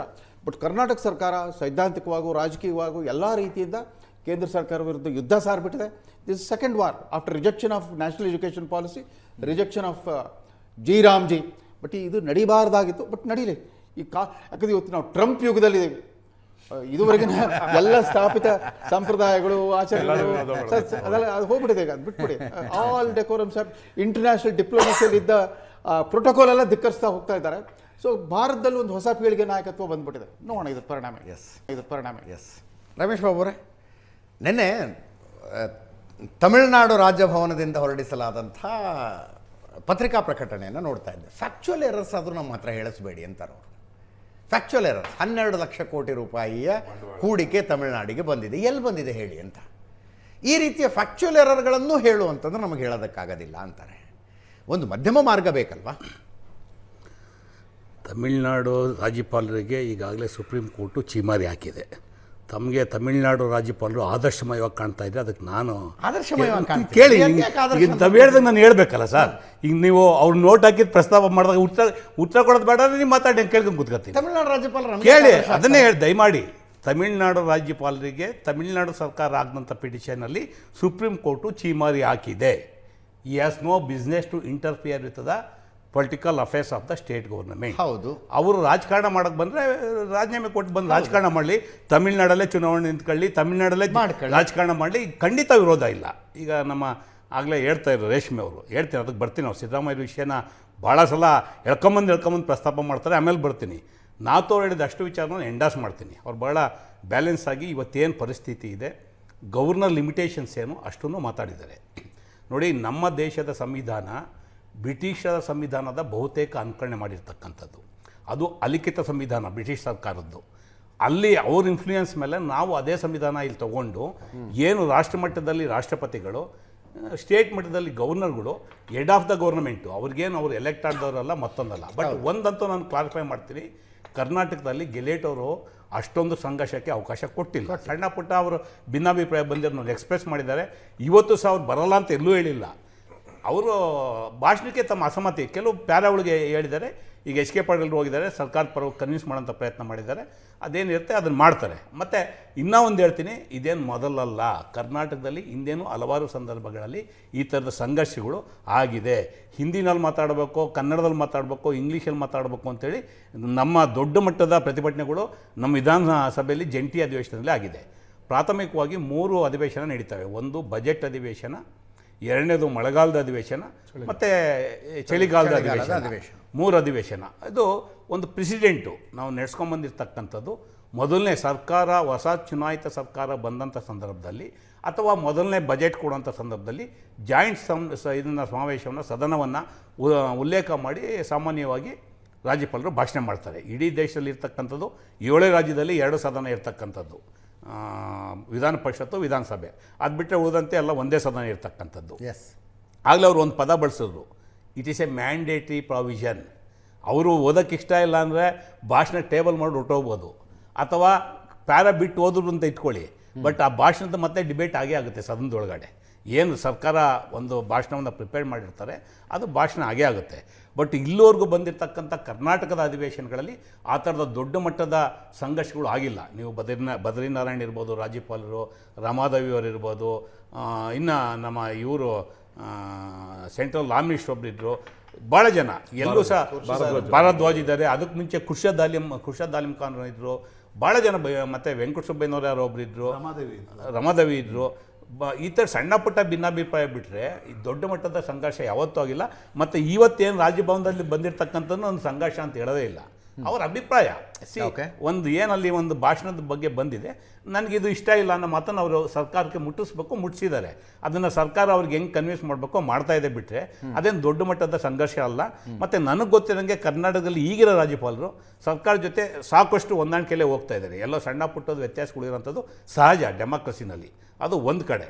ಎರಡನೇದು ನಮ್ಮ ರೇಷ್ಮೆ ಅವ್ರು ಹೇಳ್ತಾ ಇದ್ರು, ಸಿದ್ದರಾಮಯ್ಯ ಆ ಮೀಟಿಂಗ್ ಹೋಗಲಿಲ್ಲ, ಈ ಮೀಟಿಂಗ್ ಹೋಗಲಿಲ್ಲ, ಜಿ ರಾಮ್ಜಿ ಕಾಯ್ದೆ ಬಗ್ಗೆ ಇಷ್ಟೊಂದು ತಕರಾರು ಬೇಕಿರಲಿಲ್ಲ. ಜಿ ರಾಮ್ಜಿ ಏನಕ್ಕಾಗಿದೆ ಅಂತ ಚರ್ಚೆ ಮಾಡೋಕ್ಕೆ ಸದನ ಕೊಡ್ತಾಯಿದ್ದೀವಿ. ಅದು ನಾವು ತಗೊಂಡಿರೋ ನಿರ್ಧಾರ ಸರಿ ಇದೆಯಾ, ಕೇಂದ್ರ ಸರ್ಕಾರ ಮಾಡಿರ್ತಕ್ಕಂಥ ಕಾಯ್ದೆ ಸರಿ ಇದೆಯಾ, ಚರ್ಚೆ ಆಗಲಿ ಅಂತಲೇ. ಎಲ್ಲಿ ಈಗ ನಮ್ಮ ವಿರೋಧ ಮಾಡೋಂಥದ್ದು ಚರ್ಚೆ ಎಲ್ಲಾಗಬೇಕು, ವಿಧಾನಸಭೆಯಲ್ಲೇ ಆಗಬೇಕು. ಹಾಗಾಗಿ ಅಧಿವೇಶನ ಕರೆದಿದ್ದೀವಿ. ರಾಮ್ಜಿನಲ್ಲಿ ಏನೇನು ಲೋಪ ಇದೆ ಅಥವಾ ಹಿಂದೆ ನರೇಗಾದಲ್ಲಿ ಮಹಾತ್ಮ ಗಾಂಧಿ ಅವರ ಹೆಸರನ್ನು ಏನಕ್ಕೆ ತೆಗೆದ್ರು, ನರೇಗಾ ತೆಗೆದಿದ್ದರಿಂದ ಏನೇನೋ ಲೋಪಗಳಾಗ್ತಾ ಇದೆ, ಜನಕ್ಕೆ ಎಷ್ಟು ಉದ್ಯೋಗದ ತೊಂದರೆ ಆಗುತ್ತೆ, ಇವೆಲ್ಲ ಸದನದಲ್ಲಿ ಚರ್ಚೆ ಆಗುತ್ತೆ. ವಿರೋಧ ಪಕ್ಷದವರು ಅವರ ವಾದಗಳೇನಿದೆ ಮಂಡನೆ ಮಾಡ್ಬೋದು. ಸರ್ಕಾರದ ಮಟ್ಟದಲ್ಲಿ ನಾವೇನಿದೆ ನಾವು ನಮ್ಮ ಇದನ್ನ ವಾದವನ್ನು ಮಂಡನೆ ಮಾಡ್ತೀವಿ. ಮತ್ತು ಇಟ್ ಈಸ್ ಎ ಪ್ರೆಸಿಡೆಂಟು, ಅದು ಸ್ಪೆಷಲ್ ಸೆಷನ್ನು ಫಸ್ಟ್ ಸೆಷನ್ ಆದಮೇಲೆ ಕರಿಬೋದು, ಫಸ್ಟ್ ಸೆಷನ್ ಆಗದಲ್ಲೇ ಸ್ಪೆಷಲ್ ಸೆಷನ್ ಕರೆಯೋಕ್ಕೆ ಬರೋದಿಲ್ಲ. ಹಾಗಾಗಿ ಇದು ಗವರ್ನರ್ ಅಡ್ರೆಸ್ನ ಮೊದಲು ಸ್ಪೆಷಲ್ ಸೆಷನ್ ಕರಿಬೇಕಂತಲೇ ಇದ್ದಂಥ ಉದ್ದೇಶ. ಮತ್ತು ಅದು ಈ ಸಂಪ್ರದಾಯವನ್ನು ಮುರಿಬಾರ್ದು ಅನ್ನೋ ಕಾರಣಕ್ಕೆ ಇವತ್ತು ಅಧಿವೇಶನವನ್ನು, ಜಂಟಿ ಅಧಿವೇಶನವನ್ನು ಕರೆದಿದ್ದೇವೆ. ರಾಜ್ಯಪಾಲರು ಎಲ್ಲೂ ನಾನು ಅಧಿವೇಶನ ಉದ್ಘಾಟನೆಗೆ ಬರಲ್ಲ ಅಂತ ಹೇಳಿಲ್ಲ. ಭಾಷಣದಲ್ಲಿರ್ತಕ್ಕಂಥ ಕೆಲವು ತಕರಾರು ಮಾಡಿದ್ದಾರೆ ಅಂತ ಮಾಧ್ಯಮದಲ್ಲಿ ಬಂದಿರತಕ್ಕಂಥದ್ದು. ಕಾಪಿ ಯಾವಾಗ ರೇಷ್ಮೆ ಅವರು ಸಿಗ್ತಾರೆ ತಕರಾರು ಮಾಡಿರೋ ವಿಷಯ ಲಾ ಮಿನಿಸ್ಟ್ರೇ ಕನ್ಫರ್ಮ್ ಮಾಡಿದ್ರು. 11 ಪ್ಯಾರಾಗ್ರಾಫ್ಗಳ ಬಗ್ಗೆ ತಕರಾರು ಇದೆ ಅವ್ರಿಗೆ. ಈಗ ಒಂದು ನಿಮಿಷ, ಲಾ ಮಿನಿಸ್ಟರ್ ಹೇಳಿದ್ರು, ಲಾ ಮಿನಿಸ್ಟರ್ ಇನ್ನೂ ಒಂದು ಮಾತು ಹೇಳಿದ್ರು, ಆ ಕಂಟೆಂಟ್ಗಳನ್ನ ಬಹಿರಂಗ ಪಡಿಸೋಕ್ಕಾಗಲ್ಲ ಅಂತ. ರೇಷ್ಮೆಯವ್ರಿಗೆ ಯಾವಾಗ ಕಾಪಿ ಸಿಗ್ತೋ ನನಗೆ ಗೊತ್ತಿಲ್ಲ. ಅಂದರೆ ಅವ್ರು ಹೇಳ್ತಿದ್ರು ಇದು ಇಂತಿಂಥದ್ದೆಲ್ಲ ಬರೆದ್ಬಿಟ್ಟು ಅವ್ರು ಅದರಲ್ಲಿ ಅಂತೇಳಿ. ನಾನು ಹೇಳ್ತಾ ಇರ್ತಕ್ಕಂಥದ್ದು ಇಲ್ಲೊಂದು ಸಂಪ್ರದಾಯ ಇದೆ, ನಾತೋರು ಅದನ್ನೇ ಉಲ್ಲೇಖ ಮಾಡಿದಂಥದ್ದು. ನೀವು ಬಜೆಟ್ ಸೆಷನ್ನು, ಬಜೆಟ್ ಎಲ್ಲೂ ಲೀಕ್ ಆಗೋದಕ್ಕೆ ಅವಕಾಶ ಇಲ್ಲ. ಅದೇ ಥರ ಗವರ್ನರ್ ಭಾಷಣ ಸಹ ಲೀಕ್ ಆಗೋದಕ್ಕೆ ಅವಕಾಶ ಇಲ್ಲ. It is A correspondence between governor as well as government. ಅವ್ರಿಗೆ ಅವ್ರದ್ದೇನು ರಿಸರ್ವೇಷನ್ ಇದೆ ಅದನ್ನು ಚೀಫ್ ಸೆಕ್ರೆಟರಿಗೆ ಹೇಳಿದ್ದಾರೆ. ಚೀಫ್ ಸೆಕ್ರೆಟರಿ ಅವರು ಲಾ ಮಿನಿಸ್ಟ್ರಿಗೆ ಕಮ್ಯುನಿಕೇಟ್ ಮಾಡಿದ್ದಾರೆ, ಲಾ ಮಿನಿಸ್ಟ್ರ್ ಹೋಗಿ ರೆಪ್ರೆಸೆಂಟ್ ಮಾಡಿದ್ದಾರೆ. ಅವ್ರ ಭಾಷಣದಲ್ಲಿ ಭಾಳ ಸ್ಪಷ್ಟವಾಗಿ ಹೇಳಿದ್ರು. ಕೆಲವು ನಾನು ಇಲ್ಲಿ ಹೇಳೋದಕ್ಕಾಗೋದಿಲ್ಲ ಮಾಧ್ಯಮದಲ್ಲಿ, ಅವರ ರಿಸರ್ವೇಷನ್ಸ್ ಅವ್ರು ಎಕ್ಸ್ಪ್ರೆಸ್ ಮಾಡಿದ್ದಾರೆ. ಅದನ್ನ ನಾವು ಮುಖ್ಯಮಂತ್ರಿಗಳು ಗಮನಕ್ಕೆ ತರ್ತೀವಿ. ಅವ್ರು ಹೇಳಿರ್ತಕ್ಕಂಥ ನಾವು ಸರಿಪಡಿಸ್ತೀವಿ ಅನ್ನೋ ಮಾತನ್ನು ಅವರು ಹೇಳಿದ್ದಾರೆ. ಬಟ್ ರಮೇಶ್ ಬಾಬು, ಹೊಸ ಒಂದು ರೀತಿಯ ತಿಕ್ಕಾಟಗಳಲ್ಲಿ ಈಗ ಪ್ರತಿಯೊಂದು ರಾಜ್ಯದಲ್ಲಿ ಇದೊಂದು ಹೊಸ ಹೊಸ ತಿಕ್ಕಾಟ. ರಾಜಭವನದಲ್ಲಿ ಲೋಕಭವನ, ಈಗದು ಲೋಕಭವನದಲ್ಲಿ ಕಾನೂನು ಸಚಿವರು ರಾಜ್ಯಪಾಲರನ್ನ ಭೇಟಿಯಾಗಿ ಹೊರಗೆ ಬಂದು ಮಾತಾಡಿದ್ರು. ಸರ್ಕಾರದಿಂದ ಕೊಡಲಾಗಿರುವ ಭಾಷಣದ ಪೈಕಿ 11 ಪ್ಯಾರಾಗಳ ಬಗ್ಗೆ ಅವರಿಗೆ ಅಬ್ಜೆಕ್ಷನ್ ಇದೆ, ಅದನ್ನು ಮುಖ್ಯಮಂತ್ರಿಗಳಿಗೆ ಕನ್ವೆ ಮಾಡ್ತೀನಿ ಅಂತ ಕಾನೂನು ಸಚಿವರು ರಾಜ್ಯಪಾಲರಿಗೆ ಹೇಳಿದ್ರಂತೆ. ಇದುವರೆಗೆ ಬಂದಿರುವ ಮಾಹಿತಿಯನ್ನು ನೋಡಿದ್ರೆ ನಾಳೆ ಜಂಟಿ ಅಧಿವೇಶನವನ್ನು ಉದ್ದೇಶಿಸಿ ಮಾತನಾಡೋದಕ್ಕೆ ರಾಜ್ಯಪಾಲರು ಬರ್ತಾರೆ ಅನ್ನಿಸ್ತಾ ಇದೆ. ಪ್ರಶಾಂತ್ ಅವರು ರಮೇಶ್ ಬಾಬು ಅವರು ಕೇಳ್ತಾ ಇಲ್ಲ, ಅದೇ ಪ್ರಶ್ನೆ ನಾನು ಕೇಳ್ತಿದ್ದೆ. ಒಂದು, ರಾಜ್ಯಪಾಲರು ಅನೇಕ ಕಡೆ ರಾಜಭವನವನ್ನು ಸಂಘರ್ಷಕ್ಕೆ ಕೇಂದ್ರ ಸರ್ಕಾರ ಬಳಸ್ಕೊಳ್ತಾ ಇದೆ ಅಂತಕ್ಕಂಥ ಆರೋಪ ಒಂದು ಕಡೆ. ಇನ್ನೊಂದು ಕಡೆ ರಾಜ್ಯ ಸರ್ಕಾರಗಳು ಕೂಡ ಪದೇ ಪದೇ ರಾಜ್ಯಪಾಲರ ಬಾಯಿಂದ ಇದೇ ಅಂಶ. ನಾನು ಹೇಳೋದು, ಅವ್ರು ಕೇಂದ್ರ ಸರ್ಕಾರದ ಪ್ರತಿನಿಧಿಯಾಗೇ ಒಕ್ಕೂಟ ವ್ಯವಸ್ಥೆಯಲ್ಲಿ ಬಂದು ಕೂರ್ತಿರ್ತಾರೆ. ನಾಳೆ ನಿಮ್ಮದು ಸರ್ಕಾರ ಬರ್ಬೋದು. ಪದೇ ಪದೇ ರಾಜ್ಯ ಸರ್ಕಾರಗಳು ಕೂಡ ಈ ಅಂಶವನ್ನು ಪುಷ್ ಮಾಡ್ತಾ ಹೋದರೆ, ಈಗ BJP ಮತ್ತು ಕಾಂಗ್ರೆಸ್ ನಡುವೆ ಸದನದಲ್ಲಿ ಏನು ನಡೆಯುತ್ತೆ ಅದು ನಡೀಲೇಬೇಕು. ಬಟ್ ಅದಕ್ಕೆ ರಾಜ್ಯಪಾಲರ ಮೂಲಕ ಆ ಫೈಟ್ ನಡಿಬೇಕಾ ಅನ್ನೋದು ಪ್ರಶ್ನೆ ನಂದು. ಇಲ್ಲ, ಈ ಅಗ್ರಿ ವಿತ್ ಯು. ಬಟ್ ಏನಾಗಿದೆ, ನೀವು ಹೇಳ್ತಾ ಇರ್ತಕ್ಕ ವಿಚಾರ it is not new one. ಈಗ ನೀವೇ ಆಗಲೇ ಕೋಟ್ ಮಾಡ್ತಾ ಕೋಲ್ಕತ್ತಾ ಪ್ರಕರಣವನ್ನು ಉಲ್ಲೇಖ ಮಾಡಿದ್ರಿ. ಕೋಲ್ಕತ್ತಾ ಪ್ರಕರಣ ಆಗಿದ್ದು ಯಾವಾಗ? 1966, first controversy between governor and state government. Yes, ಅದಾದಮೇಲೆ ಇಲ್ಲಿವರೆಗೆ 2026 ಕೇರಳ ಪ್ರಕರಣದವರೆಗೂ ಅನೇಕ ಜಡ್ಜ್ಮೆಂಟ್ಗಳು ಬಂದಿದೆ. ಒಂದೇನೆಂದರೆ, ಈ ಥರದ್ದು ಆಗಬಾರ್ದು ಅನ್ನೋದು ಒಪ್ಕೊಂಡು ಸಹ ಕೇಂದ್ರದಲ್ಲಿ ಮೋದಿಯವ್ರ ಸರ್ಕಾರ ಬಂದ ಮೇಲೆ ಈ ಥರದ ಪ್ರಕರಣಗಳು ಜಾಸ್ತಿ ಆಗ್ತಾಯಿದೆ. ನೋಡಿ, ನೀವು ಕೋರ್ಟಲ್ಲೇ ಸಹ ನೀವು ಕೇರಳ ಇರ್ಬೋದು, ತಮಿಳ್ನಾಡು ಇರ್ಬೋದು, ತೆಲಂಗಾಣ ಇರ್ಬೋದು, ಕರ್ನಾಟಕ ಇರ್ಬೋದು, ಇವೆಲ್ಲ ಗವರ್ನರ್ ವಿರುದ್ಧ, ಇನ್ಕ್ಲೂಡಿಂಗ್ ಛತ್ತೀಸ್ಗಢ, ಇವೆಲ್ಲ 5-6 ರಾಜ್ಯಗಳು ಗವರ್ನರ್ ವಿರುದ್ಧನೇ ಇನ್ಕ್ಲೂಡಿಂಗ್ ವೆಸ್ಟ್ ಬೆಂಗಾಲ್ ಪರ್ಟಿಕ್ಯುಲರ್ ಆಗಿ ಗವರ್ನರ್ ವಿರುದ್ಧ ಸುಪ್ರೀಂ ಕೋರ್ಟ್ ಕದ ತಟ್ಟದಂಥದ್ದು ಮೊದಲನೇ ಇತಿಹಾಸ. ಅಂದರೆ ಅವಶ್ಯಕತೆ ಇಲ್ಲ, ಅದು ಸಂಘರ್ಷಕ್ಕೆ ಅವಕಾಶ ಕೊಡಬಾರ್ದು. As quoted by Prashant Nath, 176 article shall ಅಂತ ಹೇಳುತ್ತಲ್ಲಿ. ಗವರ್ನರ್ಗೆ ಆಪ್ಷನ್ ಇಲ್ಲ, ನೀವು ಪ್ಯಾರಾ ಕೆಲವು ಒಮಿಟ್ ಮಾಡ್ಬೋದು ಅಂತ ಹೇಳಿದ್ರು. ಇವನ್ ಒಮಿಟ್ ಮಾಡೋಕ್ಕೂ ಅವಕಾಶ ಇಲ್ಲ. ಅದು ವಿಷನ್ ಡಾಕ್ಯುಮೆಂಟ್, ಸರ್ಕಾರ ಏನು ಮಾಡ್ತೀನಿ ಅಂತ ಹೇಳೋಂಥದ್ದು. ಸರ್ಕಾರ ಪರವಾಗಿ ಬಂದು ಓದೋದಷ್ಟೇ. ಅವರು ಕೆಲವು ಸಂದರ್ಭಗಳು ಓದಲ್ಲ, ಟೇಬಲ್ ಮಾಡಿ ಹೊಟ್ಟೋಗ್ತಾರೆ. ಇದು ಆಗಿದೆ, ಕರ್ನಾಟಕದಲ್ಲೇ ಆಗಿದೆ. ಹಿಂದೆ ಅನ್ಕಾನ್ಸ್ಟಿಟ್ಯೂಷನಲ್ ಅನ್ನಿಸ್ಕೊಳ್ಳಲ್ಲ, ಇರ್ರೆಗ್ಯುಲಾರಿಟಿ ಅನ್ನಿಸ್ಕೊಳ್ಳುತ್ತೆ ಅಷ್ಟೇ. ಅವ್ರ ಅಸಮಾಧಾನ ವ್ಯಕ್ತಪಡಿಸೋದಕ್ಕೆ ಹಲವಾರು ದಾರಿ, ಅದನ್ನು ವ್ಯಕ್ತಪಡಿಸಿ ತಪ್ಪು ಅಂತ ಅಲ್ಲ ಅದು.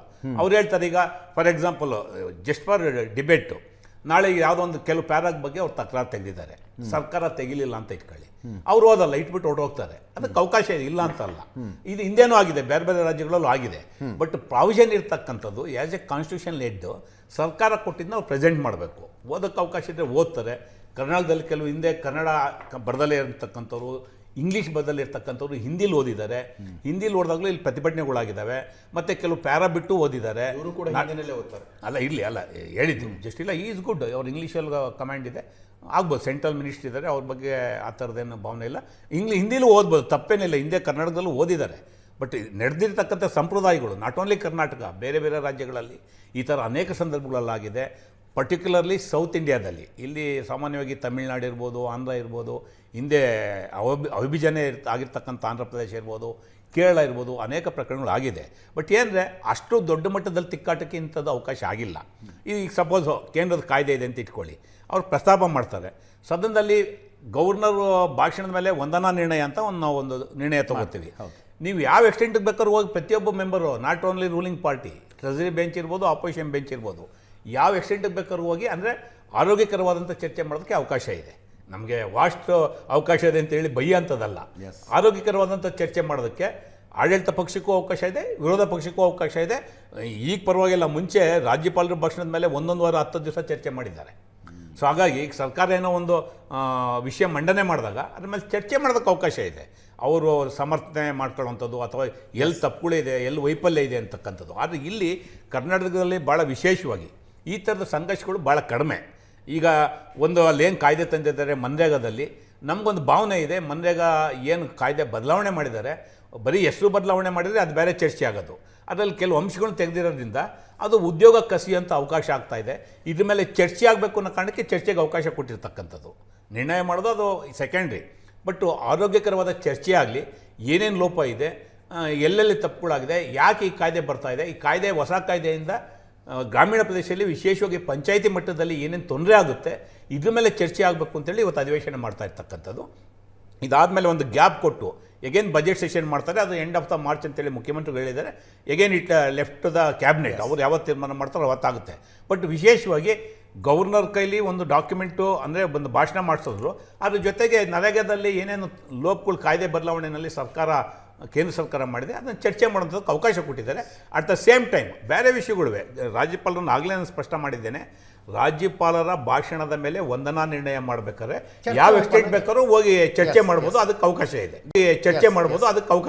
ದೇವರಾಜ್ ಅವರೇ, ರಾಜ್ಯಪಾಲರು ಅಂದರೆ ಕೇಂದ್ರ ಸರ್ಕಾರದ ಪರವಾಗಿ ಮತ್ತು ರಾಜ್ಯದಲ್ಲಿ ವಿಪಕ್ಷದ ಪರವಾಗಿ ಕತ್ತೆ ವರ್ಷ ಮಾಡೋದಕ್ಕೆ ಬಂದವರು ಅನ್ನುವ ರೀತಿಯಲ್ಲಿ ಪರಿಸ್ಥಿತಿ ನಿರ್ಮಾಣ ಆಗಿಬಿಟ್ರೆ ಸರ್, ಈಗ ನನ್ನ ಶ್ರೀಯುತ ರಮೇಶ್ ಬಾಬು ಅವರು ಹೇಳ್ತಾ ಇದ್ರು, ಶ್ರೀಯುತ ಮೋದಿಯವರು ಬಂದ ಮೇಲೆ ಇದು ಜಾಸ್ತಿ ಆಯಿತು ಅಂತಕ್ಕಂಥದ್ದು. ಇತಿಹಾಸವನ್ನು ನಾವು ತೆಗೆದು ನೋಡ್ತು ಅಂತಂದರೆ ಹಿಂದೆ ಈ BJP ಬರೋಕ್ಕಿಂತ ಮೊದಲು ಅಥವಾ ಕಾಂಗ್ರೆಸ್ಸೇತರ ಸರ್ಕಾರ ಬರೋಕ್ಕಿಂತ ಮೊದಲು ದೇಶದಾದ್ಯಂತ ಪ್ರತಿ ರಾಜ್ಯದಲ್ಲೂ ಕಾಂಗ್ರೆಸ್ಸೇತರ ಸರ್ಕಾರ ಎಲ್ಲೆಲ್ಲಿದೆಯೋ ಎಲ್ಲ ಕಡೆ ಈ ನಡೆ ಇತ್ತು, ಈ ಒಂದು ಕೂಗಿತ್ತು.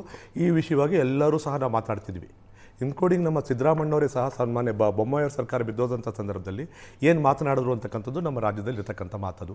ಹಾಗಾಗಿ ಇದು ಯಾರೋ ಒಬ್ರಿಗೆ ಸೀಮಿತವಾಗಿ ನಡೆ ಇದೆ ಅಂತಕ್ಕಂಥದ್ದು ಖಂಡಿತವಾಗಿ ಒಪ್ಪತಕ್ಕಂಥ ಮಾತದಲ್ಲ. ದೇಶದ ಇತಿಹಾಸದಲ್ಲಿ ಇವತ್ತಿನ ದಿವಸ ಕೇಂದ್ರ ಸರ್ಕಾರದಲ್ಲಿ ಯಾರು ಇರ್ತಾರೋ ಅವರ ಪರವಾಗಿ ಇವತ್ತಿನ ದಿವಸ ರಾಜ್ಯಪಾಲರನ್ನು ನಡ್ಕೊಂಡು ಹೋಗ್ತಿದ್ದಾರೆ ಅಂತಕ್ಕಂಥ ಕೂಗು ಇವತ್ತು ಬಲಯುತವಾಗಿ ಎಲ್ಲ ಕಾಲದಲ್ಲೂ ಇದೆ.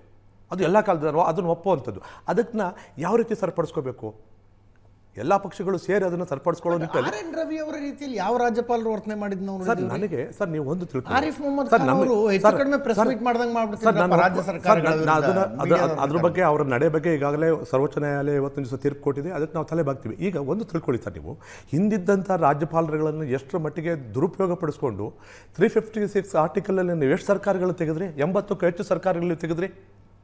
ಸರ್, ಇನ್ನೂ ಒಂದು ವಿಶೇಷ ಏನು ಗೊತ್ತಾ, ಪ್ರಪಂಚದಲ್ಲಿ ಎಲ್ಲೂ ಸಹ ಕಮ್ಯುನಿಸ್ಟ್ ಸರ್ಕಾರ ಡೆಮಾಕ್ರಸಿಕ್ ಸಿಸ್ಟಮಲ್ಲಿ ಆಯ್ಕೆ ಆಗಿರಲಿಲ್ಲ. ಕೇರಳದಲ್ಲಿ ಆಯ್ಕೆ ಆಗಿತ್ತು, ಕಿತ್ಬಿಸಾಕ್ಬಿಟ್ರಿ ಆಚೆಗೆ, ನೀವು ಸಾರಸಂಕಟ ಕಿತ್ಬಿಸಾಕಿದ್ರಿ. ಎಷ್ಟರ ಮಟ್ಟಿಗೆ ಅವತ್ತು ಗದಾಪ್ರಹಾರ ನಡೀತಿತ್ತು, ರಾಜ್ಯಪಾಲರನ್ನ ಇಡ್ಸ್ಕೊಂಡು ಕಾಂಗ್ರೆಸ್ಸೇತರ ಸರ್ಕಾರಗಳನ್ನು ಗೋಳಿಕೊಂಡ್ಬಿಟ್ರು. NTRನ ಗೋಳಿಕೊಂಡ್ರಿ, ಈ ಕಡೆ ಗೋಳಿಕೊಂಡ್ರಿ, ಎಲ್ಲ ರಾಜ್ಯಗಳಲ್ಲೂ ಗೋಳಿಕೊಂಡ್ರಿ. ದೇವೇಗೌಡರು ಪಾಲ್ದಾರರಿದ್ರಲ್ಲ ಅದರಲ್ಲಿ 89ರಲ್ಲಿ. ಅಲ್ಲ, 89ರಲ್ಲಿ ಹೇಗೆ ಪಾಲ್ದಾರರು ಸರ್, ನಾನು ಅದನ್ನ ಸ್ಪಷ್ಟವಾಗಿ ಹೇಳ್ತೀನಿ.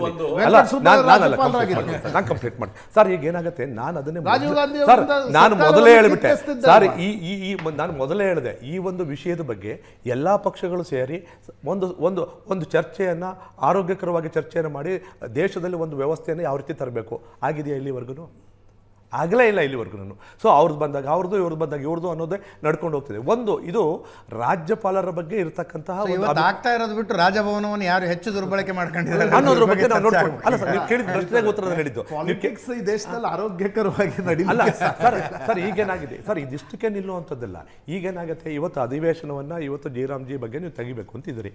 ಸೊ ಸರ್, ಇವತ್ತು ನೀವು ಕಲಾಪವನ್ನು ನೀವು ಏರ್ಪಡಿಸೋದ್ರ ಬಗ್ಗೆ ಒಂದು ಪ್ರಶ್ನೆ, ನಾವು ನಿಜವಾಗಿ ನಮ್ಮದು ತಕರಾರಿದೆ. ಏನು, ಅದು ಆಲ್ರೆಡಿ ಚರ್ಚೆ ಆಯ್ತಲ್ಲ ಲೋಕಸಭೆಯಲ್ಲಿ, ಸೊ ಬಿಲ್ ಆಗಿದೆ, ನೀವು ಮಾಡೋ ಹೋಗಿದ್ರೆ ಜನಗಳ ಮುಂದೆ ಹೋಗಿ ಇವತ್ತು ಕಲಾಪವನ್ನು ಎಷ್ಟು ಮಟ್ಟಿಗೆ ಯಾವ್ಯಾವ ವಿಷಯಕ್ಕೆ ಉಪಯೋಗಿಸ್ಕೋಬೋದಾಗಿತ್ತು. ಜಲ ವಿವಾದಗಳ ಬಗ್ಗೆ ಉಪಯೋಗಿಸ್ಕೊಳ್ಳಿ, ಬೆಲೆ ಏರಿಕೆ ಬಗ್ಗೆ ಉಪಯೋಗಿಸ್ಕೊಳ್ಳಿ, ಭ್ರಷ್ಟಾಚಾರದ ಬಗ್ಗೆ ಉಪಯೋಗಿಸ್ಕೊಳ್ಳಿ, ಎಷ್ಟು ವಿಷಯಗಳಿದ್ವಿ ಅಂತಂದರೆ ಅಭಿವೃದ್ಧಿ ಬಗ್ಗೆ ಮಾಡ್ತೀರಾ ನೀವು? ಪ್ರಶ್ನೆ ಇದೆ. ಅಲ್ಲ ಮಾಡಿ, ಸುಪ್ರೀಂ ಕೋರ್ಟ್ ವಿಶೇಷ ಅಧಿವೇಶನವನ್ನು ಕರೆಯೋಗಿದ್ರೆ ಇಂಥ ವಿಷಯದ ಬಗ್ಗೆ ಕರೀರಿ ಅಂತ ನಮ್ದು ಒತ್ತಾಯ ಇದೆ. ಅದು ಬಿಟ್ಟು ಇವತ್ತು ದಿವಸ ನರೇಗಾ ಬಗ್ಗೆ ನೀವು ಕರೆದ್ರಿ. ಜಂಟಿ ಅಧಿವೇಶನವನ್ನು ಉದ್ದೇಶಿಸಿ ರಾಜ್ಯಪಾಲರಿಗೆ ಭಾಷಣ ಮಾಡಬೇಕು ಮಾಡಬಾರ್ದು ಅನ್ನುವ ವಿವೇಚನೆಗೆ ಅವಕಾಶ ಇಲ್ಲ, ಅವರು ಮಾಡಲೇಬೇಕಾಗುತ್ತೆ. ಆದ್ರೆ ಇಂಥ ವಿಷಯದ ಬಗ್ಗೆಯೇ ಚರ್ಚೆ ಮಾಡೋದಕ್ಕೆ ನೀವು ವಿಶೇಷ ಅಧಿವೇಶನ ಕರಿಬಾರ್ದು ಬಗ್ಗೆ ಅಷ್ಟಾರು ವಿವೇಚನೆ ಇದೆ ಸರ್. ವಿವೇಚನಾಧಿಕಾರ ರಾಜ್ಯ ಸರ್ಕಾರಕ್ಕೆ ಇರುತ್ತೆ. ಕಾವೇರಿ ವಿಷಯದಲ್ಲಿ ಸುಪ್ರೀಂ ಕೋರ್ಟ್ ತೀರ್ಪು ನೀಡುತ್ತೆ. ಹೌದು ಸರ್. ನೀವೆಲ್ಲಾ ಪಕ್ಷಗಳು ಒಟ್ಟಾಗಿ ಬಂದು ಒಂದು ನಿರ್ಣಯವನ್ನ ತೆಗೆದುಕೊಳ್ತೀರಿ. ಕೇಂದ್ರ ಸರ್ಕಾರ ಮಾಡಿರ್ತಕ್ಕಂಥ ಬಿಲ್ ಬಗ್ಗೆ ಯಾಕೆ ರಾಜ್ಯ ಸರ್ಕಾರ ಸರ್ ಇಲ್ಲಿ ಎಲ್ಲಾ ಪಕ್ಷಗಳು ಸೇರಿ ತಗೊಳ್ಳಿಲ್ಲ, ಇಲ್ಲಿ ಏಕಪಕ್ಷೀಯವಾಗಿ ತಗೊಂಡಿರುವಂತದ್ದು. ವಿಶ್ವಾಸ ತಗೊಳ್ಳೇ ಇಲ್ಲ, ನಮ್ಮನ್ನ ವಿಶ್ವಾಸಕ್ಕೆ ತಗೊಳ್ಳಿಲ್ಲ. ಇಲ್ಲಿ ವಿರೋಧ ಪಕ್ಷಗಳನ್ನ ವಿಶ್ವಾಸಕ್ಕೆ ತಗೊಳ್ಳಿಲ್ಲ. ಇದು ಬೇಡ, ಬೆಂಬಲ ಅದಕ್ಕೆ ಅದು ಬೇರೆ ಪ್ರಶ್ನೆ. ನೀವು ವಿಶ್ವಾಸಕ್ಕೆ ತಗೊಂಡ್ರ ನೀವು ಅದನ್ನ ಹೇಳಿ. ನೀವು ಮೊದಲು ಸರ್ ವಿರೋಧ ಪಕ್ಷ ಇರೋದನ್ನ ನೀವು ವಿಶ್ವಾಸಕ್ಕೆ ತಗೊಳ್ಳದೆ ವಿಶೇಷ ಅಧಿವೇಶನ ಶ್ರೀರಾಮ್ಜಿಯನ್ನ ಬೆಂಬಲಿಸಿ, ಪ್ರಶ್ನೆ ಇಲ್ಲ ನನಗೆ. ಆದ್ರೆ ರಾಜ್ಯ ಸರ್ಕಾರಕ್ಕೆ ಬೆಂಬಲ ಮಾಡೋದು, ಚರ್ಚೆ ಆಗೋದು ಬಿಡೋದು ಇವಾಗಲೇ ಬಹಳಷ್ಟು ವಿಸ್ತೃತವಾಗಿ ದೇಶದಾದ್ಯಂತ ಚರ್ಚೆ ಆಗೋಗ್ಬಿಟ್ಟಿದೆ. ಯಾಕೆ ಅದನ್ನ ತಂದ್ರು ಅನ್ನೋದು ಚರ್ಚೆ ಆಗಿದೆ. ಇವತ್ತು ನನ್ನ ರಾಜ್ಯ ಒಂದರಲ್ಲೇ 669 ಕೋಟಿ ಇವತ್ತು ಮಿಸ್ಯೂಸ್ ಆಗಿರುತ್ತೆ. CAG ವರದಿ ಇವತ್ತು ಸರ್ 303 ಜನ ಅಧಿಕಾರಿಗಳು ಸಸ್ಪೆಂಡ್ ಮಾಡಿದ್ರೆ ಇದೆ ಸರ್. ಸದನದಲ್ಲಿ ಮಾತಾಡಿ ಸರ್, ಅದು ಪ್ರಶ್ನೆ. ಅದರ ಮೇಲೆ ಸರ್ ಅದಲ್ಲ ಸರ್, ಆ ಕಾರಣಕ್ಕೆ ತಂದಿರೋ ಸರ್ ಇದನ್ನ. ಇದು ಗೊತ್ತಿದೆ, ಇದೇ ನಗ್ನ ಸತ್ಯ. ಇದು ನಗ್ನ ಸತ್ಯ. ಸುವರ್ಣ ನ್ಯೂಸ್ ಸ್ಟುಡಿಯೋದಲ್ಲಿ ಮಾಡಿದ ವಾದವನ್ನ ಸದನದಲ್ಲಿ ಮಾಡೋದಕ್ಕೆ ಅವಕಾಶ ಇದೆ. 2 ದಿನಗಳ ಡೆಡಿಕೇಟೆಡ್ ಟೈಮ್ ಇದೆ ಅದಕ್ಕೆ. ನಾನು ಅದನ್ನ ಹೇಳುದು, ಜನಸಾಮಾನ್ಯರು ಏನ್ ಮಾತಾಡಬೇಕು ಅನ್ನೋದನ್ನ ಹೇಳೋದಕ್ಕೆ ಶಿವರಾಜ್ ಸಿಂಗ್ ಚೌಹಾಣ್ ಅವರು ಜನಸಾಮಾನ್ಯರ ತೆರಿಗೆ ಹಣನ ಅದಕ್ಕೆಲ್ಲ ಉಪಯೋಗಿಸಬೇಕಾಗಿರೋದು. ಅಭಿವೃದ್ಧಿ ಬಗ್ಗೆ ಮಾಡಿ, ಭ್ರಷ್ಟಾಚಾರದ ಬಗ್ಗೆ ಮಾಡಿ, ಬೆಲೆ ಏರಿಕೆ ಬಗ್ಗೆ ಮಾಡಿ, ಆಡಳಿತದ ವೈಫಲ್ಯದ ಬಗ್ಗೆ ಮಾಡಿ, ಮೋಹನ್ ವಿಶ್ವ ಅವರೇ ರಾಜಭವನದ ದುರುಪಯೋಗ. ಮೋಹನ್ ವಿಶ್ವ ರಾಜಭವನದ ದುರುಪಯೋಗ. Okay, thanks for giving me time after 40 minutes at least. ಹಂಗಾಗತ್ತೆ ಒಂದೊಂದ್ಸಲ, ಏನ್ ಮಾಡಕ್ಕಾಗಲ್ಲ. ಸುಮಾರು ಸಲ ಆಗಿದೆ, ಒಂದ್ಸಲಿ ಆದ್ರೆ ಪರವಾಗಿಲ್ಲ. ಈಗ ಒಂದಂತೂ ಸ್ಪಷ್ಟ, ಎಲ್ಲರ ಚರ್ಚೆನಲ್ಲಿ ತಿರ್ಗಾ HK ಪಾಟೀಲ್ರು ಹೇಳಿದ್ರು, ಗವರ್ನರು ಭಾಷಣ ಮಾಡಲ್ಲ ಅಂತ ಎಲ್ಲೂ ಹೇಳಿಲ್ಲ. ಸಂವಿಧಾನಾತ್ಮಕವಾಗಿ ಆರ್ಟಿಕಲ್ 176 ಪ್ರಕಾರ ಮಾಡಲೇಬೇಕು, ಅವ್ರು ಮಾಡೇ ಮಾಡ್ತಾರೆ.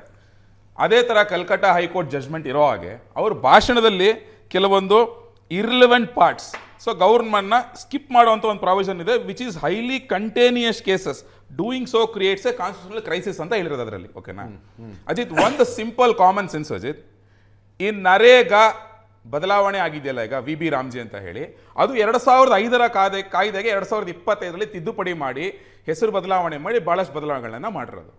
ಸೊ ನೀವು ಆ VBG ರಾಮ್ಜಿ ಅನ್ನೋದೇ ಒಂದು ಕಾಯ್ದೆ, ಅದು ಲೋಕಸಭೆಯಲ್ಲಿ ಚರ್ಚೆ ಆಗಿ ವೋಟ್ ಆಗಿ ಅದು ಕಾಯ್ದೆಯಾಗಿ ಬದಲಾಗಿ ರಾಷ್ಟ್ರಪತಿಗಳ ಅಂಕಿತ ಆಗಿದೆ. ಅದಾದ ನಂತರ ಅದು ಕಾನ್ಸ್ಟಿಟ್ಯೂಷನಲ್ಲಿ ವ್ಯಾಲಿಡ್ ಇದೆಯೋ ಇಲ್ವೋ ಅಂತ ಹೇಳಿ ನೀವು ಕೋರ್ಟ್ಗೆ ಹೋಗಬೇಕು, ಕೋರ್ಟ್ ಅದನ್ನ ಪ್ರಶ್ನೆ ಮಾಡಬೇಕು. ನೀವು ಆಲ್ರೆಡಿ ಆಗಿರುವಂಥ ಒಂದು ಕಾಯ್ದೆಯ ವಿಚಾರವನ್ನ ತಂದು ನೀವು ಅದಕ್ಕೊಂದು ಸ್ಪೆಷಲ್ ಸೆಷನ್ ಮಾಡ್ತೀನಿ, ಅದ್ರ ಬಗ್ಗೆ ಡಿಸ್ಕಸ್ ಮಾಡ್ತೀನಿ ಅಂತ ಹೇಳ್ತೀರಲ್ಲ, ಅದರ ಒಂದು ಪ್ರಶ್ನೆ ಮಾಡಬೇಕಾಗತ್ತೆ. ಎರಡನೇದು, ಆಲ್ರೆಡಿ ಆಗಿರುವಂಥ ಕಾಯ್ದೆಯ ವಿಚಾರವಾಗಿ ನೀವು ಗವರ್ನರ್ ಬಾಯಿನಲ್ಲಿ ಒಂದಷ್ಟು ಸುಳ್ಳುಗಳನ್ನು ಹೇಳಿಸುವುದು ಎಷ್ಟು ರೀತಿ ಸರಿ? ನೀವು ಅಲ್ಲಿ ಹಾಗಾದ್ರೆ ಸಂವಿಧಾನಾತ್ಮಕವಾಗಿ ಆಗಿರುವಂಥ ಒಂದು ಕಾಯ್ದೆಯ ವಿಚಾರವಾಗಿ ಗವರ್ನರ್ ಬಾಯಿನಲ್ಲಿ ಅದೇ ಸಂವಿಧಾನಾತ್ಮಕವಿರುವಂಥ ಒಂದು ಪೊಸಿಷನ್ನ ಮಿಸ್ಯೂಸ್ ಮಾಡ್ಕೊಳ್ತಿರೋದು ತಪ್ಪಲ್ವಾ ಕಾಂಗ್ರೆಸ್ ಸರ್ಕಾರ? ಅದನ್ನೇ ಗವರ್ನರ್ ಇವತ್ತು ಪ್ರಶ್ನೆ ಮಾಡಿ ಆ 11 ಪ್ಯಾರಾಗ್ರಾಫ್ಗಳಿದೆ ಅಲ್ಲ, ಅದರಲ್ಲಿ VBG ರಾಮ್ಜಿದು ಇದೆ ಅಂತ ಹೇಳಿ ಸ್ವತಃ HK ಪಾಟೀಲ್ರೇ ಹೇಳಿದ್ರು. ಈಗ ಅವ್ರ ಮಾಧ್ಯಮಗಳ ಮುಂದೆ ಒಂದು ಏನು ಹೇಳಿದ್ರು, VBG ರಾಮ್ಜಿ ಕಾಯ್ದೆನಲ್ಲಿ ಬಡವರ ಹಕ್ಕುಗಳನ್ನ ಕಿತ್ಕೊಳ್ಳಲಾಗಿದೆ, ಅವರ ಕೆಲಸಗಳನ್ನ ಕಿತ್ಕೊಳ್ಳಲಾಗಿದೆ ಅಂತ ಹೇಳಿದ್ರು. ತಿರ್ಗಾ ಮೂರನೇದೊಂದು ಸ್ಪೆಸಿಫಿಕ್ ಆಗಿ ಹೇಳಿದ್ರು, ಗ್ರಾಮ ಪಂಚಾಯಿತಿಗಳ ಹಕ್ಕುಗಳಿಗೆ ಚ್ಯುತಿ ಬಂದಿದೆ ಅಂತ ಹೇಳಿ. ಈ 3 ಸುಳ್ಳುಗಳು ಆಯ್ತಾ, ಇದು 3 ಡಿಸ್ಕಸ್ ಮಾಡ್ಲಿಕ್ಕೆ ಇವಾಗ ಸಮಯ ಇಲ್ಲ. ನಾನು ಫಾರ್ ಎಕ್ಸಾಂಪಲ್ ನಿಮಗೆ ಒಂದೇ ಒಂದು section 16 of VBG Ramji act ಅಲ್ಲಿ ಪಂಚಾಯತ್ ಕಾಯ್ದೆಯ ಕೆಲವೊಂದು ಪ್ರಾವಿಷನ್ಸ್ ಹೇಳ್ತೀನಿ ಕೇಳಿ. The panchayat at the district, intermediate and village level shall be the principal authorities for planning, implementation and monitoring of the scheme made under this act. ಆಯ್ತಾ, ಅವರೇ ಪ್ಲಾನ್ ಮಾಡೋದು, ಅವರೇ implement ಮಾಡೋದು. Next, the panchayat at the district level shall oversee and coordinate implementation of the scheme in the districts including finalisation and approval of the aggregate district level plan, supervision and monitoring of works, ensuring convergence and perform such other function as may be assigned by it to the state government. ಈ ರೀತಿಯಾಗಿ ಕಾಯ್ದೆ ಒಳಗಡೆನೆ specific ಆಗಿ ನಿಮಗೆ ಗ್ರಾಮ ಪಂಚಾಯತ್ ಹಕ್ಕುಗಳ ಬಗ್ಗೆ mention ಮಾಡಿರ್ಬೇಕಾದ್ರೆ, ಕಾಯ್ದೆ ಪಾಸ್ ಆಗಿರ್ಬೇಕಾದ್ರೆ ನೀವು ಅದರ ವಿರುದ್ಧ ಒಂದು ಸುಳ್ಳು ಹೇಳಿ ಅಂತ ನೀವು ಗವರ್ನರ್ ಮುಂದೆ ತಗೊಂಡು ಹೋದಾಗ ಗವರ್ನರ್ ಅದನ್ನ ಓದಿದ್ರೆ ಇದೇ ಅವ್ರಿಗೆ ಸುಪ್ರೀಂ ಕೋರ್ಟ್ ನಲ್ಲಿ ಮುಂದೆ ಕೋರ್ಟ್ಗೆ ಹೋದಾಗ ಟೂಲ್ ಆಗೋದಿಲ್ವಾ? ಹೆಂಗಾಗತ್ರಿ tool? No, it was one of the point for discussion. ನೀವು ಯಾಕೆ ನೀವು ಹೆಂಗೆ ರಾಜಭವನದಿಂದ ಬರ್ಕೊಂಡು ಬಂದಿರೋ ಭಾಷಣ ಅದು ಟೂಲ್ ಆಗೋದಕ್ಕೆ? ಅಲ್ಲ, ಒಂದ್ ನಿಮಿಷ. ಕೋರ್ಟ್ ಮಾಡೋರು ಮಾಡೇ ಮಾಡ್ತಾರೆ. ನಾನು ಹೇಳೋದು, ನೀವು ಒಂದು ಪಾಸ್ ಆಗಿರುವಂತ ಕಾಯ್ದೆಲಿರೋ ವಿಚಾರವನ್ನ ನೀವು ಹಸಿ ಸುಳ್ಳನ್ನ ಗವರ್ನರ್ ಬಾಯಲ್ಲಿ ಹೇಳಿಸ್ತೀನಿ ಅಂತ ಹೇಳಿದಾಗ ಆಬ್ವಿಯಸ್ಲಿ ಗವರ್ನರ್ ಏನ್ ಮಾಡ್ತಾರೆ, ಇದನ್ನ ತೆಗೀರಿ ಅಂತ ಹೇಳ್ತಾರೆ. ಯಾಕಂದ್ರೆ ಈ ರಮೇಶ್ ಬಾಬು ಅವರು ಹೇಳಿದ್ರು ಆ ಕಂಟೆಂಟ್ ಏನು ಅಂತ ಯಾರಿಗೂ ಗೊತ್ತಿಲ್ಲ, 11 ಪ್ಯಾರಾಗ್ರಾಫ್ ಅಂತ ಹೇಳಿದ್ದಾರೆ, ಅದ್ರೊಳಗಡೆ ಏನಿದೆ ಅಂತ ಯಾರಿಗೂ ಗೊತ್ತಿಲ್ಲ, ಸುಮ್ನೆ ನಾವು ಇಮ್ಯಾಜಿನ್ ಮಾಡ್ಕೊಂಡು ಮಾತಾಡ್ತಿದೀವಿ ಅಂತ. ಆದ್ರೆ ಇದೇ HK ಪಾಟೀಲ್ ಇವಾಗ ಪ್ರೆಸ್ ಮುಂದೆ ಬಂದು ಹೇಳಿದ್ರು, ನಾನು ಹೇಳಿದ ವಿಷಯಗಳನ್ನ, ಗ್ರಾಮ ಪಂಚಾಯತ್ ಅಧಿಕಾರದ ಬಗ್ಗೆ ಹೇಳಿದ್ರು, ತಿರ್ಗಾ ಆಮೇಲೆ ಹಕ್ಕುಗಳನ್ನ ಕಿತ್ಕೊಳ್ತಾರೆ ಅಂತ ಹೇಳಿ. ಅದೇಂಗೆ ಹಕ್ಕು ಕಿತ್ಕೊಂಡ್ಬಿಡ್ತಾರೆ? 100ರಿಂದ 125 ದಿವಸ ಏರಿಕೆ ಮಾಡಿಲ್ವಾ? ಅದೇಂಗೆ ಹಕ್ಕುಗಳನ್ನ ಕಿತ್ಕೊಂಡ್ಬಿಡ್ತಾರೆ? ಹಕ್ಕುಗಳು ಇನ್ನೂ ಜಾಸ್ತಿ ಆಗಿಲ್ವಾ ಅಲ್ಲಿ? ಸೊ ನೀವು ಕಾಯ್ದೆ ಒಳಗಡೆ ಏನಿದೆ ಅದನ್ನು ಚರ್ಚೆ ಮಾಡಿ. ಮೋಹನ್ ವಿಶ್ವ ಅವರು ಒಂದು ರಾಜ್ಯ ಸರ್ಕಾರವಾಗಿ ಒಂದು ಪೊಲಿಟಿಕಲ್ ಪಾರ್ಟಿ ಅವರು ಅಲ್ವಾ? ರಾಜ್ಯ ಸರ್ಕಾರದಲ್ಲಿ ಇರೋದು ಯಾರು ಆಡಳಿತ ಪಕ್ಷ, ಪೊಲಿಟಿಕಲ್ ಪಾರ್ಟಿ. ತಮ್ಮ ವಿರೋಧವನ್ನ ದರ್ಜ್ ಮಾಡ್ಲಿಕ್ಕೆ ಈ ರೀತಿ ಈಗ 18 ಈ 32 ತಿಂಗಳಲ್ಲಿ ಈಗ ಮಸೂದೆ ಕಾನೂನು ಪಾಸ್ ಆಗಿ ರಾಷ್ಟ್ರಪತಿಗಳ ಸೈನ್ ಆದ ನಂತರ ಬೀದಿ ಬದಿಯಲ್ಲಿ ಹೋರಾಟ ನಡೆಸುವಂಥದ್ದನ್ನು ಅಭಿವ್ಯಕ್ತಿ ಸ್ವಾತಂತ್ರ್ಯ ಅಂತೀವಿ ನಾವು ಅಲ್ವಾ? ಬೀದಿ ಬದಿಯಲ್ಲಿ ಕೂತ್ಕೊಂಡು ಒಂದು ಕಾನೂನಿನ ವಿರುದ್ಧ ಹೋರಾಟ ನಡೆಸುವಂಥದ್ದು. ಹಂಗಿರುವಾಗ ಶಾಸಕರಿಗೆ ಅಧಿವೇಶನ ಕರೆದಲ್ಲಿ ಒಳಗಡೆ ಚರ್ಚೆ ಮಾಡ್ತೀವಿ ಅಂದ್ರೆ ಚರ್ಚೆ ಬಗ್ಗೆ ನಾನು ಮಾತಾಡ್ತಾ ಇಲ್ಲ. ನೀವು ಆಲ್ರೆಡಿ ಪಾಸ್ ಆಗಿರೋ ಆಕ್ಟ್ ಅಲ್ಲಿರುವಂತ ವಿಷಯವನ್ನ ಅದು ಸುಳ್ಳು ಅಂತ ರಾಜ್ಯಪಾಲರ ಭಾಷಣದಲ್ಲಿ ಬರ್ಸ್ತಾ ಇದೀರಲ್ಲ. ರಾಜ್ಯಪಾಲರು ಅಂದ್ರೆ ಯಾರು? ಮೈ ಗವರ್ನಮೆಂಟ್ ಅಂತ ಹೇಳ್ತಾರೆ ರಾಜ್ಯಪಾಲರು. ಮೈ ಗವರ್ನಮೆಂಟ್ ಅಂತಾನೆ ಓದೋದು ನಿಮಗೆ.